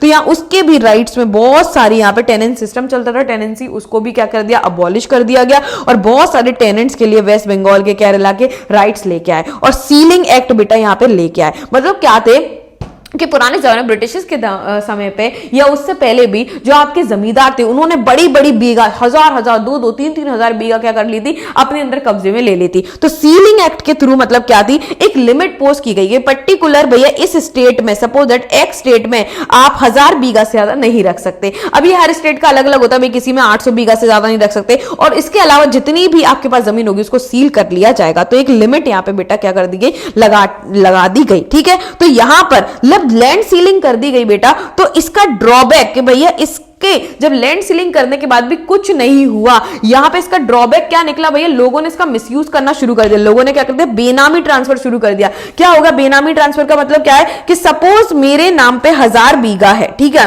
और 1000 बीघा से मैं सिर्फ लैंड सीलिंग के अंदर मैं पर्टिकुलर 500 बीघा रख सकती हूं। अब ये 500 बीघा मैं गवर्नमेंट को नहीं देना चाहती, मैं छोड़ूंगी नहीं, तो इसको मैंने बेनामी ट्रांसफर अपने कुत्ते के नाम पे, ऐसे पर्सन के नाम पे या फिर किसी के भी नाम पे कर दिया जो एग्जिस्ट ही नहीं करता है। तो इससे मेरे नाम पे तो सिर्फ कितनी रह गई बेटा, 500 बीघा, लेकिन वो जो 500 बीघा मैंने किसी और के नाम पे करी है वो भी मेरे पास ही आ गई। तो मतलब इन टोटल मेरे पास 1000 बीघा है। तो इसका ड्रॉबैक क्या लगा, लोगों ने बेनामी ट्रांसफर यहां पे करने लगे। ठीक है, बेनामी ट्रांसफर यहां पर होने लगा बेटा। तब अगर हम बात करें तो बहुत सारी जगहों पर लैंड सीलिंग एक्ट यहां पर आ गया। ठीक है, नेक्स्ट हम बात करें तो अब, लेकिन यहां पर बात करूं रूरल सोसाइटी में क्या क्या चेंज एंड डेवलपमेंट की बात हुई, तो चेंज क्या हुए भैया, प्री कॉलोनियल टाइम पे अगर मैं बात करूं तो land owner caste based system, भैया कास्ट सिस्टम के बेसिस पे सारा जमीन सब कुछ हुआ करता था। फिर कॉलोनियल टाइम पे मैं बात करूं तो यहाँ पे जमींदारी सिस्टम लेके आए, ठीक है, रैयतवारी सिस्टम लेके आए। फिर इंडिपेंडेंस के दौरान भी बहुत सारे चेंज, जैसे बहुत सारे लैंड रिफॉर्म हुए यहाँ पे, लेकिन तब भी हमारा एग्रीकल्चर बहुत ज्यादा डाउन होता चला जाता। और चेंजेस क्या हुए कि हम ग्रीन रिवॉल्यूशन लेके आए 1960-1970 के दौरान बेटा इंडिया में आ गए। तो ये ना change and development in rural society में क्या क्या चेंज और डेवलपमेंट देखने को मिलते हैं, तो ये चेंजेस आने शुरू हुए। तो 60-70s के दौरान क्या है, ग्रीन रेवोल्यूशन, क्योंकि हमारा एग्रीकल्चर पूरी तरीके से बेटा बर्बाद हो चुका था। तो ये बर्बाद जो एग्रीकल्चर इसमें कुछ नहीं हो पा रहा था, तो यहां पे टेक्नोलॉजी एडवांस करना बहुत जरूरी थी। तो 60s और 70s के दौरान ग्रीन रेवोल्यूशन आया। ग्रीन रेवोल्यूशन का मतलब क्या है, ये गवर्नमेंट का प्रोग्राम था एग्रीकल्चर को मॉडर्नाइज करने के लिए, मतलब टेक्नोलॉजी का इस्तेमाल करके, HYV सीड्स का इस्तेमाल करके एग्रीकल्चर की प्रोडक्टिविटी को बेटा क्या करना, यूरिया फर्टिलाइजर का हमने पहली बार इस्तेमाल किया यहाँ पर, जिससे एग्रीकल्चर की क्या हो, फर्टिलिटी बहुत ज्यादा बढ़ती चली जाए बेटा। तो यहाँ पे इंटरनेशनल एजेंसी MNC से क्या करना शुरू किया, हाई यील्डिंग वैरायटी सीड, मतलब HYV सीड्स, ये हाइब्रिड सीड है, तो ज्यादा से ज्यादा आपको क्या देंगी, बड़ी क्रॉप देंगी और ज्यादा से फायदा यहां पर देंगी, जिसके साथ में पेस्टिसाइड्स, फर्टिलाइजर और अदर इनपुट्स का भी इस्तेमाल करना बेटा यहां पे शुरू किया। ग्रीन रेवोल्यूशन की अगर हम बात करें तो ये इरिगेशन जिससे बढ़ा, और इससे क्या हुआ, बहुत सारे मतलब कुछ सर्टेन रीजन के जो किसान थे उन्हीं को सिर्फ फायदा हुआ। तो जो रिच किसान है वो और ज्यादा रिच होते चले गए। व्हीट और राइस पे यहां पे फोकस किया, तो Punjab, western UP, coastal Andhra और तमिलनाडु के ही किसानों को सबसे ज्यादा, मतलब ग्रीन रेवोल्यूशन की जो पहली वेव आई ना, पहली बार, इसके बाद 3 वेव आई कि भैया 70s के बाद भी एक और बार ग्रीन रेवोल्यूशन आया और टेक्नोलॉजी का इस्तेमाल किया, तब अदर फार्मर, लेकिन शुरुआत में सिर्फ पंजाब, यूपी, आंध्र के फार्मर्स को ही क्या मिला, इसका बहुत ज्यादा बेनिफिट मिला। लेकिन फिर धीरे धीरे भाई चेंज और डेवलपमेंट तो आया। ग्रीन रिवॉल्यूशन के बाद सोशल ट्रांसफॉर्मेशन तो आपका रूरल सोसाइटी में यहाँ पे आया, क्योंकि हमारी एग्रीकल्चर प्रोडक्टिविटी, तो क्या क्या इंपैक्ट पड़े ग्रीन रिवॉल्यूशन के, कि एग्रीकल्चर प्रोडक्टिविटी हमारी बढ़ गई, हम सेल्फ सफिशिएंट यहाँ पे हो गए, और प्रोडक्टिविटी पंजाब, हरियाणा, इन सारी जगहों पर अगर हमारे मेजर अचीवमेंट देखने को मिला। लेकिन अगर मैं नेगेटिव और सोशल इंपैक्ट की बात करूं तो जब फेज 1, क्योंकि आपके बहुत सारे फेजेस में ग्रीन रिवॉल्यूशन आया, तो सिर्फ मीडियम फेज 1 में इसके नेगेटिव पॉइंट क्या थे, मीडियम और लार्ज किसानों को ही फायदा मिला। ठीक है, टेनेंट्स जो कल्टीवेटर थे बेचारे वो क्या हो गए, डिस्प्लेस हो गए। ठीक है, सर्विस कास्ट ग्रुप थे वो भी डिस्प्लेस हो गए। इकोनॉमिक कंडीशन जो थी वर्कर्स की वो बहुत ज्यादा खराब हो गई। सेकंड फेज की अगर हम बात करें तो जब सेकंड फेज में ग्रीन रिवॉल्यूशन आया तो इस समय हमने कमर्शियलाइज एग्रीकल्चर की शुरुआत करी, मतलब हम कैश क्रॉप्स को ग्रो करेंगे, हम सिर्फ मार्केट के लिए यहाँ पे बेचेंगे। तो मार्केट के लिए ही क्या होने लगा, कल्टीवेशन होने लगा, जिसकी वजह से लाइवलीहुड में इनसिक्योरिटी आ गई, जिसकी वजह से इनइक्वालिटी बढ़ती चली गई इंटरकास्ट के। भैया रिच किसान, बड़ी बड़ी कास्ट के किसान तो अमीर होते चले गए, और जो आपके पुअर किसान थे वो बेचारे गरीब ही रह गए। और जो ट्रेडिशनल सिस्टम था हमारा वो पूरा का पूरा क्या हो गया, यहाँ पे तहस नहस आपको देखने को मिलता है। और इसकी वजह से इन्वायरमेंट पे भी बहुत ज्यादा बेटा इंपैक्ट पड़ा, क्योंकि मीडियम और जो लार्ज फार्मर थे उनको तो टेक्नोलॉजी का बेनिफिट मिल गया, ठीक है, लेकिन उन्होंने क्या किया, फिर एक्सेस में इसका इस्तेमाल करना शुरू किया, जिससे आपके इन्वायरमेंट पे बहुत ज्यादा क्या मिला, यहाँ पे इंपैक्ट पड़ा। ठीक है, नेक्स्ट बात करते हैं सब्सिस्टेंस एग्रीकल्चर का। फिर रूरल सोसाइटी में एक चेंज और डेवलपमेंट क्या हुआ, सब्सिस्टेंस एग्रीकल्चर का यहाँ पे कॉन्सेप्ट आया, मतलब इस तरीके से उगाना है कि क्या करना है, agriculture produce primarily for themselves and are unable to reproduce to for the market, कि भाई सब्सिस्टेंस क्या होता है, अपने जीवन यापन के लिए यहाँ पे उगाना। ठीक है, तो अब पीजेंट और फार्मर में क्या डिफरेंस होता है बेटा, पीजेंट क्या होता है, agriculturist who primarily produce for themselves, peasant वो जो सबसे पहले अपने लिए प्रोड्यूस करता है और जो मार्केट के लिए नहीं उगा पाता, भाई उसके खेत पे सिर्फ 50 कुंटल ही गेहूं उग रहे हैं तो वो सिर्फ अपने लिए ही उगा पा रहा है। फार्मर का मतलब क्या होता है, जो सरप्लस भी उगाता है और जो मार्केट में बेचने भी जाता है। तो रूरल सोसाइटी में इंडिपेंडेंस के बाद क्या ट्रांसफॉर्मेशन आया, क्या चेंज आया कि हमारा एग्रीकल्चर लेबर बढ़ गया। ठीक है, हमारा पेमेंट जो सिर्फ हम कैश में करते थे वो सबसे ज्यादा आपको बढ़ता हुआ नजर आ गया। ठीक है, लूजिंग फॉर ट्रेडिशनल बॉन्ड, जो आपका फार्मर एग्रीकल्चर वर्कर के बीच में ट्रेडिशनल बॉन्ड था वो शिफ्ट हो गया यहाँ पर, और आपका rise of class of free veg labour, पहले क्या बॉन्डेड लेबर बंधुआ मजदूर हुआ करते थे, अब फ्री लेबर यहां पर आ गए। ठीक है, लेकिन फिर क्या हुआ, धीरे धीरे सर्कुलेशन ऑफ लेबर आपको शुरू हुआ, मतलब धीरे धीरे काम की तलाश में, क्योंकि कमर्शियलाइजेशन बढ़ गया था बेटा। कमर्शियलाइजेशन ऑफ एग्रीकल्चर का मतलब क्या होता है कि एग्रीकल्चर अब हम क्यों कर रहे हैं, पहले खेती हम सिर्फ सब्सिस्टेंस के लिए करते थे, अपने जीवन रोटी के लिए करते थे, लेकिन अब हम क्या कर रहे हैं, बेटर क्या कर रहे हैं, मार्केट के लिए उगा रहे हैं, जिससे आपका जहां पर भी सब्सिस्टेंस एग्रीकल्चर होगा, भाई पंजाब में सबसे ज्यादा एग्रीकल्चर हो रहा है, मार्केट के लिए हो रहा है, तो वहां सबसे ज्यादा प्रोडक्शन किया जाएगा। तो फिर क्या हुआ, लोगों ने माइग्रेट करना शुरू किया, जहां पे उनको काम मिला वो अपना घर छोड़कर दूसरे जगहों पर जाके काम करने के लिए आ गए, तो जिससे माइग्रेशन है वो बहुत ज्यादा बढ़ गया। ठीक है, और ये माइग्रेशन की वजह से जो आपका क्या है, देखो अब लेबर बहुत सारा, आपके यहाँ पे जो लेबर है वो ले रही है 100 रुपए, लेकिन बाहर से लेबर आके 50 रुपए में ही काम करके चली जा रही है, तो जिससे वेल्दी पीपल ने क्या किया, जो फार्मर्स हैं उनका बहुत ज्यादा एक्सप्लॉयटेशन किया। ठीक है, वो उनको मिनिमम अमाउंट भी 100 रुपए तक भी पे नहीं कर रहे थे, क्योंकि उनको पता है बाहर से उनको और सस्ते में यहाँ पे मिल जाएगा। तो ये जो माइग्रेशन होने लगा, इसको जेन बर्मन ने फुट लूज लेबर कहा, मतलब जो एक जगह पे नहीं रहती है। ठीक है, तो यहाँ पे ये जो लेबर है जिसको सिर्फ एम्प्लॉयमेंट कब मिल रहा है, आपका हार्वेस्टिंग टाइम पे मिल रहा है। ठीक है, तो ये जो माइग्रेंट लेबर है वो लोकल नहीं हुआ करती थी, वो बहुत ज्यादा पुअर रीजन से आया करती थी, वो कम पैसों पे भी क्या कर लेती थी बेटा, काम यहाँ पे कर लेती थी। इवन वुमन लेबर भी आपको यहाँ पे देखने को मिलती है।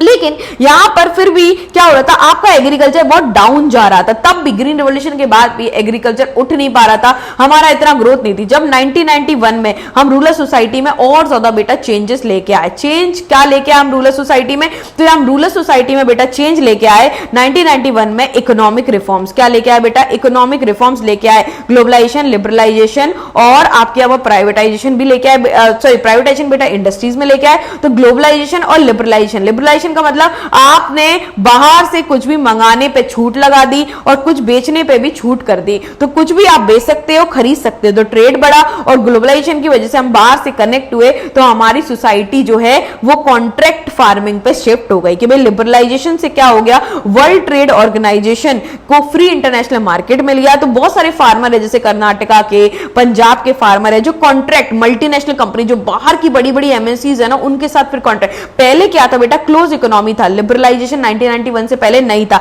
तो ना बाहर की कंपनी कोई अंदर आ सकती थी, ना हम बाहर ज्यादा बेच सकते थे। अब एमएनसीज अंदर आ सकती हैं, कर्नाटका पंजाब के साथ क्या कर रही है, कोलैब कर रही है, और ये कंपनी का बहुत एक पर्टिकुलर मतलब किसान से क्या उगवा रही है, यहाँ पे एक फसल उगवा रही है, और किसान वो फसल क्या कर रहा है, यहाँ पे उगा कर भी दे रहा है। इसकी भैया नेगेटिव, और देखो इसकी वजह से क्या हुआ, इसकी वजह से कंपनी भैया यहाँ पे एम्प्लॉयमेंट भी दे रही है, किसान को भी सीट और इनपुट भी प्रोवाइड कर रही है, ठीक है, कैपिटल वर्किंग भी दे रही है, मतलब क्या वर्किंग कैपिटल क्या होता है, पैसे भी दे रही है काम करने के, बहुत सारी चीजें दे रही है और फिक्स प्राइस पे ले रही है। देखिए इसके नेगेटिव इंपैक्ट बेटा क्या पड़े कि यहां पर ग्रेटर फाइनेंशियल इनसिक्योरिटी आने लगी भैया, ठीक है, तो हम सबसे ज्यादा कंपनीज पे जाके क्या हो गए, डिपेंडेंट हो गए, तो अब हम किसी और चीज के लिए उगा ही नहीं रहे हैं, कंपनी के लिए उगा रहे हैं, तो हम कंपनी पे क्या हो गए बेटा, बहुत ज्यादा डिपेंडेंट यहां पर हो गए, जिसकी वजह से बहुत ज्यादा दिक्कत आने लगी। ठीक है, पीपल जो है अगर हम बात करें तो यहां पर अपने लाइवलीहुड के लिए, और अगर हम बात करें तो जो कंपनीज थी वो भी हमारे जो पुअर पीपल हैं उनको बहुत ज्यादा क्या करने लगी, यहाँ पे परेशान बेटा यहाँ पे करने लगी। तो ये सारे इंपैक्ट आपको देखने को मिलते हैं।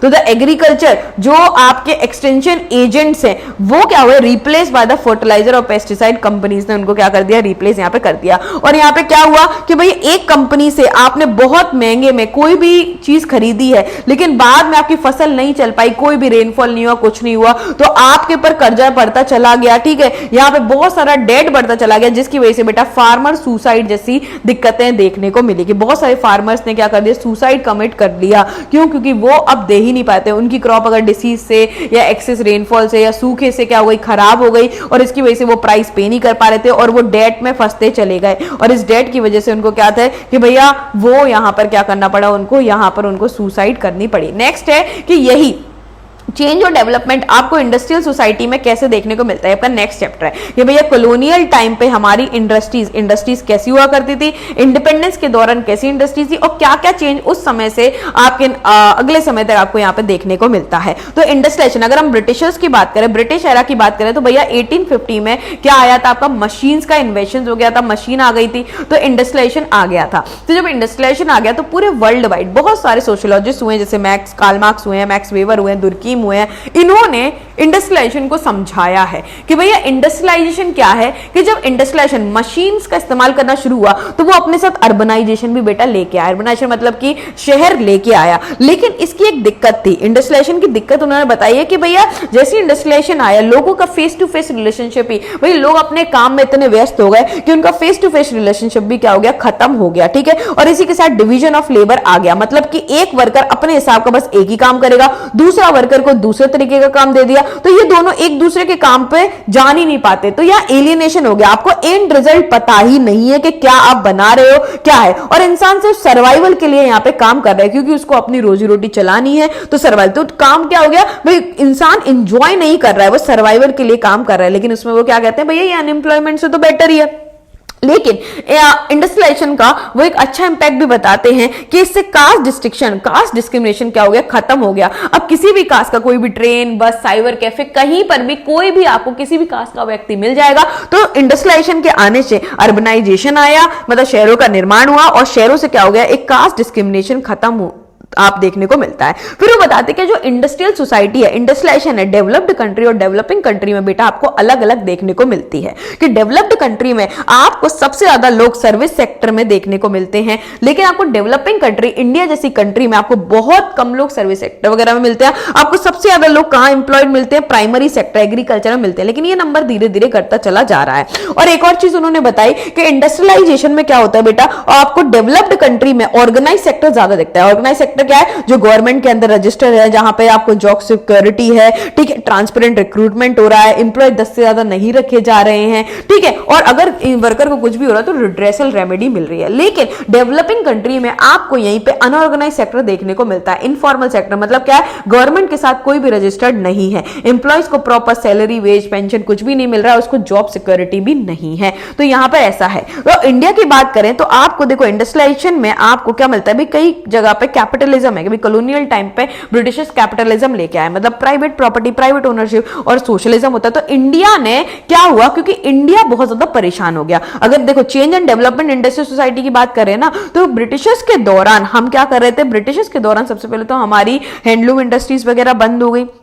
उसके बाद जब हम इंडिपेंडेंट हुए, ठीक है, तो हमने कैपिटलिज्म को पूरी तरीके से बेटा हटा दिया। तो हमने मिक्स्ड इकोनॉमी का रास्ता अपनाया कि हम भैया कैपिटल भी रखेंगे और गवर्नमेंट सेक्टर भी रखेंगे और प्राइवेट सेक्टर भी रखेंगे। लेकिन 1990 तक आते आते हमारा इकोनॉमी बहुत ज्यादा डाउन पे चली गई। तो चेंज और डेवलपमेंट क्या होते हैं कि 1991 में हम इंडस्ट्रीज में बहुत सारे 1991 में बहुत सारे चेंज लेके आते हैं, जैसे बेटा लिबरलाइजेशन, प्राइवेटाइजेशन, ग्लोबलाइजेशन। एलपीजी हम लेके आते हैं। लिबरलाइजेशन का मतलब क्या है, डी लाइसेंसिंग हम कर देते हैं कि लाइसेंस ही हटा देते हैं। आप जिस भी कंपनी को इधर आना है वो इधर पे इन्वेस्ट कर सकती है, कोई भी कंपनी, हमारी कंपनी बाहर जा सकती है, और हम लिबरलाइज कर देंगे, मतलब कम से कम लाइसेंस रखेंगे तो प्राइवेट कंपनीज बननी शुरू हो, जिससे हमारा डेवलपमेंट बेटा यहां पर क्या हो जाए, शुरू हो जाए। हम लाइसेंस ज्यादा से ज्यादा नहीं रखेंगे। और इसी के साथ लिबरलाइजेशन में क्या आया, प्राइवेटाइजेशन आ गया, मतलब ज्यादा से ज्यादा कैपिटलिज्म को प्रमोट करेंगे। तो गवर्नमेंट ने डिसइन्वेस्टमेंट शुरू कर दिया। बेटा डिसइन्वेस्टमेंट का मतलब क्या होता है, जब गवर्नमेंट, पब्लिक सेक्टर, भाई कोई इंडस्ट्री पूरी तरीके से गवर्नमेंट इंडस्ट्री है और गवर्नमेंट अपने शेयर बेच बेच दे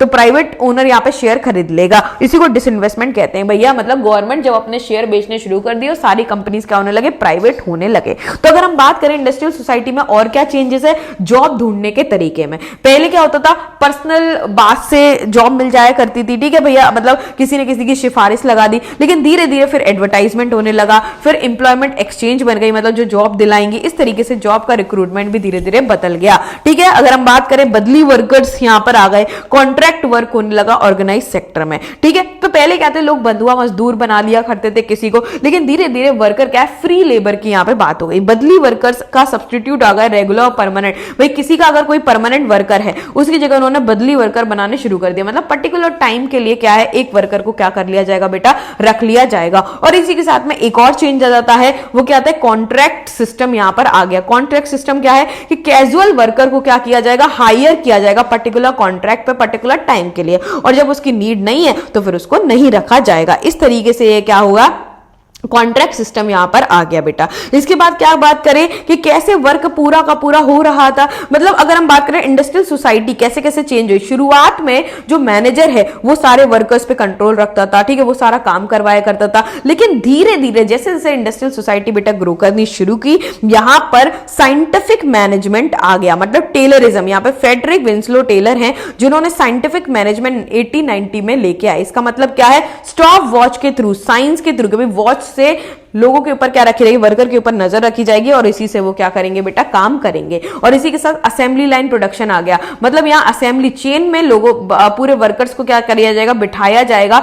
और उसमें क्या है भाई, एक का काम क्या है, कोई प्रोडक्ट बनाना, एक को क्या है उसके आगे का प्रोडक्ट, उसके आगे की प्रोसेस, और एक फिनिश गुड बन के क्या हो जाएगा बेटा, तैयार हो जाएगा। इस तरीके से आपके इंडस्ट्रियल सोसाइटी में धीरे धीरे क्या मिलते हैं बेटा, चेंज देखने को मिलते हैं कि किस तरीके से आपका वर्क कराने के तरीके में, जॉब ढूंढने के तरीके में, बहुत सारी चीजों में बहुत सारे चेंजेस आपको क्या मिलते हैं, यहां पे देखने को मिलते हैं। और इसी के साथ मैं बात करूं तो यहां पर जैसे जैसे मशीन बढ़नी शुरू हुई, वर्कर्स का आपका एम्प्लॉयमेंट होना शुरू हुआ, तो हेनरी ब्रेवरमैन आए और इन्होंने कहा कि ये जो मशीन है ये लोगों को क्या कर रही है, डी स्किल कर रही है बेटा। डी स्किल का मतलब क्या है, ये उनकी, क्योंकि मशीन से ही सारा काम हो रहा है, तो एक इंसान की स्किल है वो क्या होती चली जा रही है, खत्म होती चली जा रही है। और ये मशीन के आने से इंसान क्या होता चला जा रहा है, सर्विस सेक्टर में भी, इंडस्ट्रियल सेक्टर में, सर्विस सेक्टर में बड़े सारे चेंज और डेवलपमेंट आ रहे हैं, क्योंकि धीरे धीरे क्या भाई, सॉफ्टवेयर प्रोफेशनल बनने शुरू हो गए, मतलब आईटी सेक्टर आने लगा, जो middle class well educated class यहां पे कर रही है। लेकिन वो टाइम स्लेवरी में यहां पे फंस चुकी है, 10 से 12 घंटे वो बेचारी क्या कर रही है बेटा,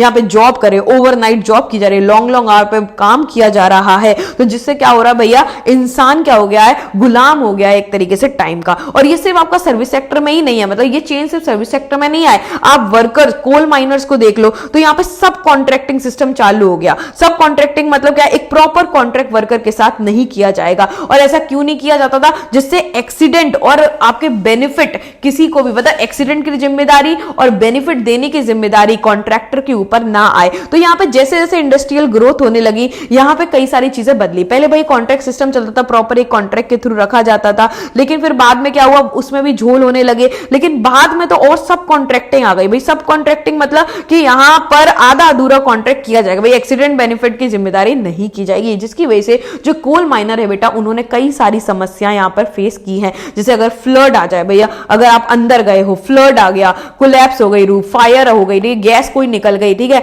वेंटिलेशन, सांस लेने में दिक्कत आ गई, ब्रीदिंग प्रॉब्लम आ गई, तो इससे वर्कर की जान तो चली जाएगी ना बेटा। लेकिन यहां पे अगर सब कॉन्ट्रैक्टिंग है तो वो पहले ही लिखवा लेंगे कि भाई आप, ये बहुत रिस्की काम है और मैं इसके लिए कोई भी जिम्मेदार नहीं है, तो ऐसा लिखवा लोगे। तो ये क्या है, अपनी रिस्पॉन्सिबिलिटी से यहां पे क्या कर लिया, हाथ धो लिया वर्कर ने। तो यहां पे ऐसा नहीं है कि सिर्फ आपके कोल माइनर्स के साथ आईटी सेक्टर में दिक्कतें हैं, दिक्कतें आपको माइग्रेंट वर्कर, जो भाई एक जगह से दूसरी जगह वर्कर जा रहा है काम करने, उसके साथ भी मिल रही हैं धीरे धीरे। कि भाई आपको बात करें तो यहाँ पे लाइव प्रोसेसिंग प्लांट जो है यहाँ पे कोस्टल एरिया के पास ही जो है लगा दिए गए हैं। तो एक छोटे से रूम में कई सारी वुमेन जो है बाहर से काम करने के लिए आई हैं, बहुत सारी वुमेन यहाँ रह रही हैं, हाइजीन की दिक्कत उनको आ रही है, बहुत सारी दिक्कतों का उनको क्या करना पड़ रहा है, सामना करने पड़ रहा है, वो लोनली है, सब है, ठीक है। तो इस तरीके से बहुत सारी चीजों को आपको देखने को मिलती है। उसके साथ इंडस्ट्रीज की बात करें तो इंडस्ट्री बेटा होम बेस्ड भी होती है। होम बेस्ड का मतलब क्या है कि पर्टिकुलर ऐसी चीजों की इंडस्ट्री जैसे अगरबत्ती, ब्रोकेड, जरी, लेस, कारपेट, बीड़ी, अगरबत्ती, ठीक है, ये सारी चीजें मतलब जो है घर पे बैठ के कि जो आपको एम्प्लॉयर है वो घर पे बैठ के सामान प्रोवाइड कर देगा, आप क्या कर दोगे यहाँ पे प्रोडक्शन कर दोगे और बाहर भेज दोगे, ठीक है। ये वुमन और चिल्ड्रन के लिए सबसे ज्यादा होती है कि भाई घर बैठ के यहाँ पे काम क्या कर सकते हैं, एजेंट आपको रॉ मटेरियल दे देगा और फिनिश गुड आपसे क्या कर लेगा, ले लेगा। यहाँ पर पीस को लेकर क्या होती है आपकी रेट होती है, जैसे बीड़ी इंडस्ट्री हो गई। इसके अलावा एक इंडस्ट्रियल सेक्टर में क्या होता है, स्ट्राइक भी होती है, जब वर्कर अपनी मर्जी से काम करना बंद कर देते हैं। और एक होता है बेटा लॉकआउट की स्टेज है, जब मैनेजमेंट ही क्या कर देता है, इंडस्ट्री खुद बंद कर देता है, ठीक है। तो जब मैनेजमेंट इंडस्ट्री को शट डाउन कर दे कि आप वर्कर कोई काम ही नहीं कर पा रहे, उनका मन है काम करने, तो वो लॉकआउट होता है। लेकिन जब वर्कर ही काम करने से मना कर दे तो उसको क्या कहते हैं बेटा, स्ट्राइक कहते हैं यहाँ पे। तो यहाँ पर सबसे बड़ी स्ट्राइक का एक एग्जाम्पल आप ले लो, बॉम्बे मिल स्ट्राइक यहाँ पर हुई थी। कब हुई थी बेटा, 1982 में हुई थी, जिसके यूनियन लीडर कौन थे, डॉक्टर दत्ता थे, ठीक है।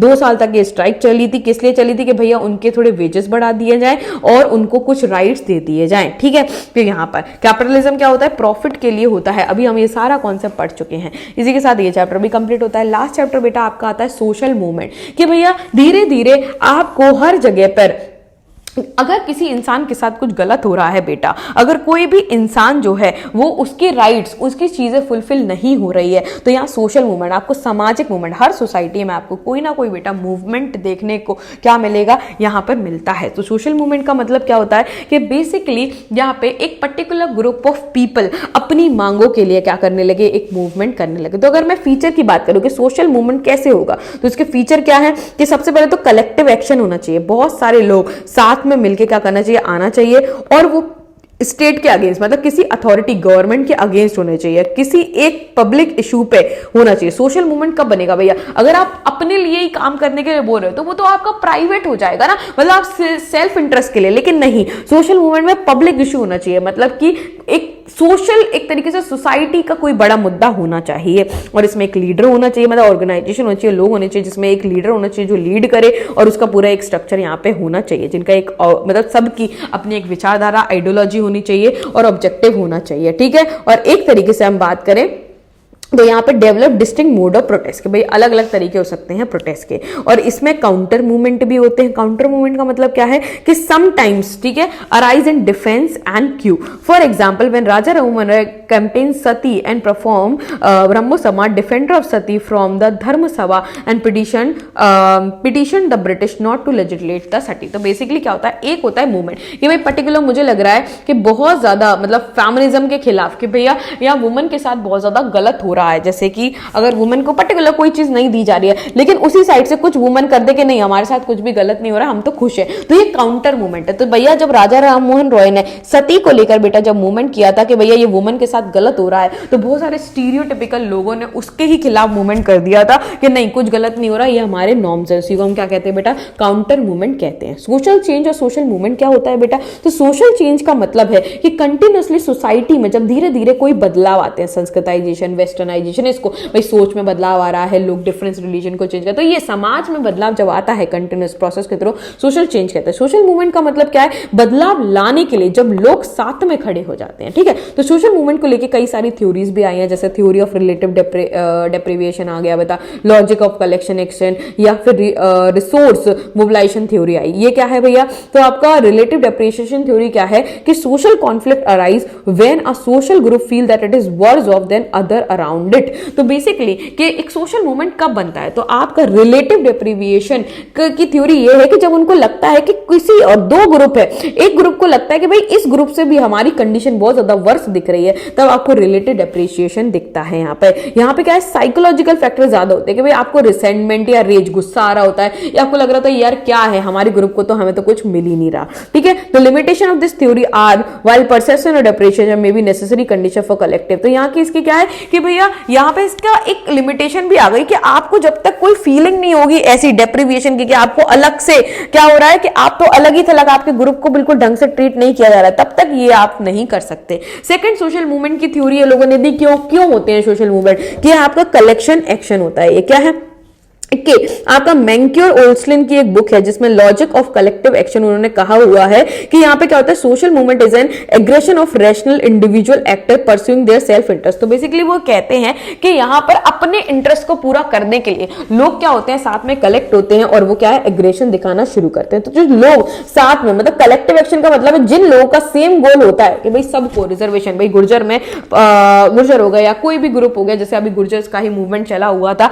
कि भाई उन सबको ऐसा लग रहा था कि हमें रिजर्वेशन की जरूरत है, तो यहाँ पे कलेक्टिव एक्शन होता है क्योंकि आपके ऑब्जेक्टिव क्या हो जाता है, मिल जाता है यहाँ पर। नेक्स्ट आपका रिसोर्स मोबिलाइजेशन थ्योरी क्या है, ये डिपेंड करती है एबिलिटी टू मोबिलाइज रिसोर्सेज और मींस टू डिफरेंट सॉर्ट। मतलब आप क्या कर लेते हो कि आपके अंदर इतनी ताकत है कि आप सारे के सारे अपने रिसोर्सेज को मोबिलाइज कर लो, ठीक है। और उसके बाद आपके अगर critic argue the social movement is not limited by existing scarcity of resources need not to be constant. तो यहाँ पे क्या होगा कि आपके पास किसी रिसोर्स की कमी नहीं है, आप रिसोर्सेज को इस्तेमाल करके ही आप पर्टिकुलरली किसी चीज के लिए क्या कर रहे हो, यहाँ पे मूवमेंट कर रहे हो, ठीक है। तो ये सोशल मूवमेंट होता है। अब सोशल मूवमेंट के कितने टाइप होते हैं भाई, कितने तरीके का हो सकता है बेटा सोशल मूवमेंट। तो एक रिफॉर्मिस्ट मूवमेंट होता है। रिफॉर्मिस्ट मतलब है कि पुराना कोई भी आपका सामाजिक कोई भी चीज है उसको बदलने के लिए, ठीक है, उसमें चेंजेस लाने के लिए, रिफॉर्म लाने के लिए जो मूवमेंट होते हैं उसको रिफॉर्मिस्ट मूवमेंट कहते हैं, ठीक है। रिडम्पटिव या ट्रांसफॉर्मेटरी मूवमेंट क्या होता है, a redemptive social movement bring about a change in the personal conscious and action of it individual member. तो बेसिकली कुछ मेंबर जिनकी सोच अलग है, जो कुछ अलग तरीके से सोचते हैं, उनकी सोच में बदलाव लाने के लिए जब मूवमेंट होता है तो उसको हम क्या कहते हैं, रिडम्पटिव सोशल मूवमेंट कहते हैं। जैसे people in Ezhava community in Kerala were led by Narayana Guru to change their social practices. तो बेसिकली कोई पर्टिकुलर सोशल प्रैक्टिसेस, मतलब आपके सामाजिक अगर हम बात करें तो कोई भी अगर आपकी चली आ रही कोई प्रथा है वो अगर आपको सही नहीं लगती है तो लोगों की सोच को बदलने के लिए, जैसे केरला में इजवा कम्युनिटी में ये मूवमेंट हुआ था, उनकी कुछ सामाजिक क्या करने के लिए, प्रैक्टिसेस को चेंज करने के लिए। और रिवोल्यूशनरी मूवमेंट का मतलब क्या होता है बेटा, revolutionary movement attempt to radically transform social relation often by capturing state power. तो बेसिकली क्या है कि ऐसे मूवमेंट जहां पर आप सरकार की ही पावर को क्या कर लेते हो, अपने अंदर कर लेते हो, आपको सिस्टम ही पूरा क्या होता है, बदलना होता है। तो रिफॉर्मिस्ट मूवमेंट का मतलब क्या है कि आप सोसाइटी में थोड़ा ग्रेजुअल चेंज लेके आने की कोशिश कर रहे हो, किसी की सोच में चेंज ला रहे हो, तो ट्रांसफॉर्मेटरी मूवमेंट है, ठीक है। कि भैया आपको पर्टिकुलर कोई कल्चर में कोई चीज नहीं अच्छी लग रही, आपको मम्मी पापा के एक रिचुअल पर्दा सिस्टम नहीं अच्छा लग रहा, तो चेंज। रिवोल्यूशनरी मतलब पूरी तरीके से गवर्नमेंट की पावर को कैप्चर करके मूवमेंट कर, जैसे बोल्शेविक रिवॉल्यूशन, यूएसएसआर में क्या हुआ, कम्युनिस्ट पार्टी बन गई थी, बोल्शेविक रिवॉल्यूशन हुआ था। तो सोशल रिफॉर्म मूवमेंट की अगर हम बात करें तो इंडिपेंडेंट, ऐसा नहीं है कि सिर्फ हमने ब्रिटिशर्स के दौरान ही मूवमेंट किया है, इंडिपेंडेंस के बाद भी बहुत सारे मूवमेंट आपको देखने को मिल जाते हैं। जैसे सोशल प्रैक्टिसेस में अगर हम बात करें वुमेन के अगेंस्ट और लोअर कास्ट के अगेंस्ट बहुत सारी चीजें यहां पर हुई है जिसके लिए आपको मूवमेंट दिख जाते हैं। जैसे आपका ब्रिटिशर्स के दौरान सती, चाइल्ड मैरिज, ठीक है, विडोरे मैरिज, कास्ट डिस्क्रिमिनेशन, इन सब चीजों को लेकर बेटा क्या दिखता है, आपको मूवमेंट दिखते हैं। लेकिन ऐसे ही बहुत सारे मूवमेंट आपको यहाँ पे देखने को क्या होते हैं, मिलते हैं, ठीक है। तो क्यों हुए, आपका एक तो ब्रिटिशर्स के दौरान ये कास्ट सिस्टम, चाइल्ड मैरिज को लेके मूवमेंट हुए, और उसके बाद हम पढ़ेंगे कि क्या इंडिपेंडेंट इंडिया में भी मूवमेंट होते हैं, तो यहां पर होते हैं। तो सोशल रिफॉर्म 90s और 20th सेंचुरी में भाई कॉलोनियल पीरियड में क्यों आए थे, क्योंकि बहुत ज्यादा कास्ट डिस्क्रिमिनेशन देखने को मिलती थी, बहुत ज्यादा यहाँ अपर कास्ट और मिडिल क्लास और वुमेन के साथ बड़ी सारी दिक्कतें थी, और जेंडर ऑपरेशन मतलब लड़कियों को बहुत ज्यादा दबाया जाता था, और सोशल ईवल, सती सिस्टम जैसे आपकी सामाजिक बहुत सारी ईवल यहाँ देखने को मिलते हैं। अगर हम बात करें तो यहाँ डिफरेंस भी है ओल्ड सोशल मूवमेंट और न्यू सोशल मूवमेंट। तो ओल्ड सोशल मूवमेंट जो है वो क्या करते हैं, old social movement function with in the framework of political party, कि भैया पॉलिटिकल पार्टी के अंदर ही दायरे में जो काम करता है उसको ओल्ड सोशल मूवमेंट कहते हैं। और यहाँ पर क्या है, were not about the changing the distribution to power in society but about quality of life. लेकिन जो क्वालिटी ऑफ लाइफ के लिए मूवमेंट हो, मतलब पॉलिटिकल पार्टी के दायरे के बाहर जैसे इन्वायरमेंट के लिए मूवमेंट हो रहा है, उसको न्यू सोशल मूवमेंट कहते हैं, ठीक है। यहाँ पे पॉलिटिकल पार्टी का रोल, मतलब कोई भी पॉलिटिकल पार्टी मूवमेंट करेगी, मूवमेंट का मतलब क्या है भाई, बदलाव लाने के लिए कोई संघर्ष आप कर रहे हो। तो जहां पे आप ज्यादातर जैसे अब ब्रिटिशर्स के खिलाफ जो मूवमेंट हुए थे वो ओल्ड सोशल मूवमेंट है, मतलब कोई पॉलिटिकल पार्टी, कोई राजनीति रिलेटेड चीजें हो रही हैं। और जहां पे जैसे एनवायरमेंट रिलेटेड चीजें हो रही है, सिर्फ पॉलिटिक्स रिलेटेड चीजें नहीं हो रही है, उसके बाहर चीजें हो रही है आपकी क्वालिटी ऑफ लाइफ के लिए, उसको हम न्यू सोशल मूवमेंट कहते हैं। जैसे यहाँ पे पावर का खेल पूरा का पूरा, यहाँ क्वालिटी ऑफ लाइफ का खेल है, ठीक है। तो यहाँ पे बात करें तो यहाँ पे रीजन नेशन तक रिस्ट्रिक्ट है, भाई इंडिया के लिए मूवमेंट मूवमेंट हो रहा है। लेकिन अगर आप क्लाइमेट के लिए मूवमेंट कर रहे हो कि भाई एनवायरमेंट साफ चाहिए, ओजोन में चेंज नहीं होना चाहिए, तो वो इंटरनेशनल लेवल पे चला गया। तो इसी को लेते हुए बहुत सारे मूवमेंट आपको देखने को मिलते हैं, जैसे इकोलॉजिकल मूवमेंट, जैसे इंडिया में चिपकू मूवमेंट हुआ। तो चिपकू मूवमेंट का मतलब क्या है बेटा, ये इकोलॉजी को, एनवायरमेंट को बचाने के लिए, कि भाई जिस तरीके से आपका एनवायरमेंट डिप्लीटेट होता चला जा रहा है, उसको बचाने के लिए जो मूवमेंट हुआ उसको चिपकू मूवमेंट कहते हैं। ठीक है, जो गवर्नमेंट, जो फॉरेस्ट कॉन्ट्रैक्टर थे, जब वो पेड़ों को काटने के लिए आए तो बहुत सारी वुमेन, ठीक है, सामने आई और उन्होंने ट्रीज को क्या लगा लिया, गले लगा लिए, जिससे क्या हो, एनवायरमेंट बचे। ये न्यू सोशल मूवमेंट है, सिर्फ आपने पॉलिटिक्स के लिए यहाँ सोशल मूवमेंट नहीं किया। नेक्स्ट तरीके का सोशल मूवमेंट है क्लास बेस्ड मूवमेंट। बेटा क्लास बेस्ड मूवमेंट का मतलब क्या है कि पर्टिकुलर एक group of people particular class से मूवमेंट करें, जैसे पीजेंट मूवमेंट हो गया, वर्कर मूवमेंट हो गया। तो पीजेंट मूवमेंट क्या है, पर्टिकुलर क्लास, जैसे कि प्री कॉलोनियल टाइम पे क्या था, बंगाल रिवोल्ट हुआ था बेटा 1859 से 62 के दौरान। ये इंडिगो प्लांटेशन सिस्टम के खिलाफ हुआ था कि भाई उनसे इंडिगो उगवाई जा रही थी। ठीक है, डक्कन रिवोल्ट हुआ था 1857 में मनी लैंडर्स के खिलाफ। तो ये क्या है, ये पीजेंट मूवमेंट है, मतलब पर्टिकुलर एक क्लास का, एक ग्रुप का यहाँ पे मूवमेंट है। ठीक है, बरडोली सत्याग्रह हुआ था बेटा 1928 में। ठीक है, यहाँ पे नॉन टैक्स के लिए, नॉन टैक्स कैंपेन के, हम टैक्स नहीं देंगे। 20 और 40s के दौरान यहाँ पे पीजेंट्स ने, ठीक है, बिहार प्रोविंशियल किसान सभा बनाई थी।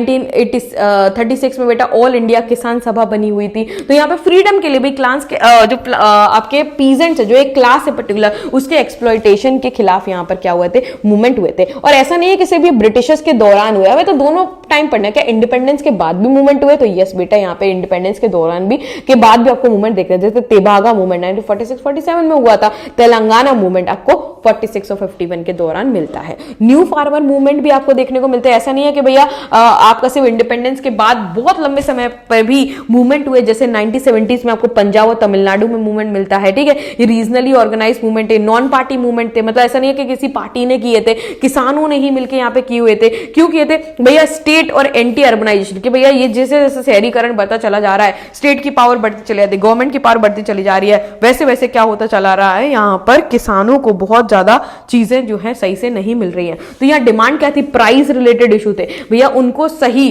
प्राइस नहीं मिल रही है, टैक्सेशन की वजह से यहाँ पे वो लोन नहीं दे पा रहे हैं और एग्रीकल्चर के दाम उनको अच्छे नहीं मिल रहे हैं बेटा। तो ये कितने सारे हैं भाई, उन्होंने ब्लॉक करना शुरू कर दिए थी रोड्स को, पॉलिटिक्स और ब्यूरोक्रेट्स जो हैं उनकी विलेजेस में एंट्री बंद कर दी थी, ये सारी चीजें कर दी थी। क्यों कर दी थी? क्योंकि उनको लग रहा था कि उनकी खेती की उनको सही प्राइस नहीं मिल रही है। अगर उनको सही प्राइस नहीं मिलेगी तो वो कैसे लोन दे पाएंगे, कैसे वो चीजें खरीद पाएंगे, कैसे टैक्स दे पाएंगे। इसलिए भैया ऐसा नहीं है 1970s मतलब कि ये मूवमेंट जो है, जरूरी नहीं कि कॉलोनियल किसी और के खिलाफ, आपके गवर्नमेंट के खिलाफ भी अगर लोगों को लगता है कि चीजें नहीं सही बैठ रही हैं, तो यहाँ पे क्या होता है बेटा, मूवमेंट शुरू हो जाते हैं। नेक्स्ट क्लास बेस्ड मूवमेंट की बात करें, क्लास मतलब एक पर्टिकुलर कम्युनिटी क्या कर रही है बेटा, यहाँ पे मूवमेंट कर रही है। तो क्लास बेस्ड अगर हम मूवमेंट की यहाँ पे बात कर रहे हैं सॉरी, तो आपको यहाँ पे वर्कर मूवमेंट भी देखने को मिल जाएगा बेटा। तो वर्कर मूवमेंट क्या है कि यहाँ दोनों सम, कॉलोनियल के दौरान भी, नॉर्मली भी अगर आपको मिल जाएगा कि इंडिपेंडेंस के दौरान भी। तो कॉलोनियल रिजीम के दौरान जो है, क्योंकि नए मटेरियल प्रोक्योर किए गए थे इंडिया के लिए, during the colonial regime were procured from the India and good manufacturing UK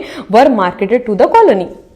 कि क्या होता था, पहले हमारे यहाँ से सब जगह चीजें बिच रही हैं, लेकिन अब हमारे यहाँ से सिर्फ रॉ मटेरियल जा रहा है और यूनाइटेड किंगडम, यूके से, ब्रिटेन से हमारे यहाँ पे क्या है, फिनिश गुड बेटा आ रहा है। तो हमारे वर्कर्स की तो पूरी की पूरी क्या चली गई, हमारी तो इंडस्ट्रीज बंद हो गई, हमारे तो वर्कर सब काम ही नहीं कर पा रहे हैं। तो यहाँ पे क्या हुए, और धीरे धीरे जो ब्रिटिशर्स है उन्होंने अपनी फैक्ट्रीज कलकत्ता, कोलकाता में, बॉम्बे जो आज का मुंबई है, मद्रास, चेन्नई में खोलनी शुरू कर दी। तो यहाँ पर उन्होंने क्या करना शुरू कर दिया, जो चीप लेबर है उनको लेना शुरू कर दिया, ना उनको वर्किंग कंडीशन अच्छे दिए, ना बेटा उनको प्राइजेस अच्छी दी। तो यहाँ पे क्या हुई, ट्रेड यूनियन बननी शुरू हो गई, जितने भी वर्कर्स है उन्होंने यूनियन बनानी शुरू कर दी और उन्होंने क्या करना शुरू कर दिया, यहाँ पे स्ट्राइक्स वगैरह करनी शुरू कर दी। तो कई सारे, तो कॉलोनियल रूल के दौरान भी और इंडिपेंडेंस के दौरान भी कई सारे मूवमेंट आपको देखने के लिए मिलते हैं यहाँ पे। जैसे बॉम्बे में स्ट्राइक हुई आपकी, ठीक है, 1920 में आपको AITUC यहाँ पे फॉर्म हुआ था, जिसने क्या किया था, यहाँ पे ब्रॉड लेवल यहाँ पे क्या की थी, स्ट्राइक की थी। ठीक है, तो 1920 तो आपको कॉलोनियल के दौरान, मतलब कि आपको 1947 से पहले भी बहुत सारे मूवमेंट देखने को मिल जाते हैं। इवन आपको 1920 के दौरान दौरान वर्कर्स की स्ट्राइक वगैरह बहुत सारे मूवमेंट आपको क्या मिल जाते हैं बेटा, देखने को यहाँ पे मिल जाते हैं। ये आपका क्या है, फास्ट फॉरवर्ड है, जिससे आपको जल्दी से रिवीजन हो जाए। अगर आपको डीप में देखना है तो मैं फिर कहूंगी कि आप मेरे डीप लेक्चर्स भी देख सकते हैं। अब सिर्फ आपको क्लास बेस्ड मूवमेंट आपको देखने को नहीं मिलेगा कि भाई क्लास बेस्ड मूवमेंट हो रहा है, ठीक है, या फिर अगर हम बात करें तो पर्टिकुलर इन्वायरमेंट के लिए मूवमेंट हो रहा है, आपको कास्ट बेस्ड मूवमेंट भी देखने को मिल जाएगा, जैसे दलित मूवमेंट बहुत सारे, जैसे backward class movement, OBC movement. आज भी आप कितने सारे मूवमेंट देखते हैं। दलित मूवमेंट क्या है, तो बेसिकली उनके साथ हमेशा ही इकोनॉमिक एक्सप्लॉयटेशन होता रहा है, पॉलिटिकल ऑपरेशन उन पे होता रहा है कि भैया उनको भाई शूद्रा है तो कुएं से पानी नहीं भरेगा, ये नहीं करेगा, वो नहीं करेगा, तो उनका सेल्फ कॉन्फिडेंस, सेल्फ डिटर्मिनेशन बेटा सब कुछ चला गया, ठीक है। तो जो दलित वर्ड है वो कॉमनली मराठी, हिंदी, गुजराती में इस्तेमाल होता है, बहुत सारी लैंग्वेज। किसके लिए होता है, पुअर के लिए, जो ऑपरेस पर्सन है, जिसके साथ बहुत ज्यादा गलत हुआ, जिसको दबा के रखा गया, उसके लिए होता है, ठीक है।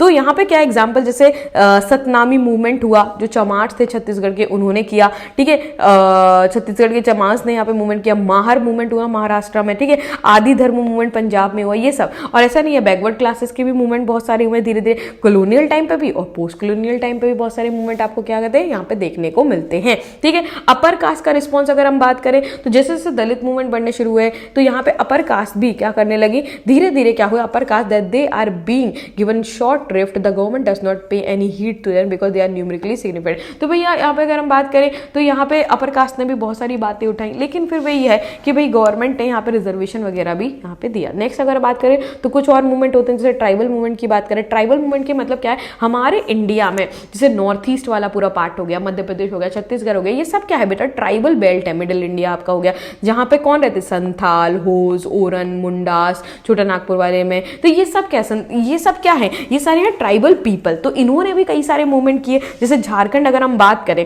तो एक नई स्टेट आपकी बनी, ठीक है, बिहार से आपका झारखंड बना 2000 में, ठीक है। यहाँ पे बिरसा मुंडा, जिनको भगवान माना जाता है, एक आदिवासी हुए हैं जिन्होंने ब्रिटिशर्स के खिलाफ यहाँ पे की लड़ाई की, ठीक है। तो एक बहुत लिटरेट आदिवासी थे जिन्होंने एक यूनिटी बनाई, ठीक है। It was the middle class Adivasi, ठीक है। इंटेलेक्चुअल लीडरशिप के साथ उन्होंने क्या किया, यहाँ पे मूवमेंट करना शुरू किया। तो ऐसा नहीं है भाई, आदिवासी मूवमेंट आपका यहाँ पे क्या है, कॉलोनियल टाइम पे भी हुआ है, और आपको यहाँ पे कई सारे आपको क्या पे मिले, आपको इंडिपेंडेंस के दौरान भी मिले। जैसे आपका एक्विजिशन ऑफ लैंड, अगर भैया क्योंकि रिजर्व फॉरेस्ट बना दिए गए हैं तो आदिवासी ने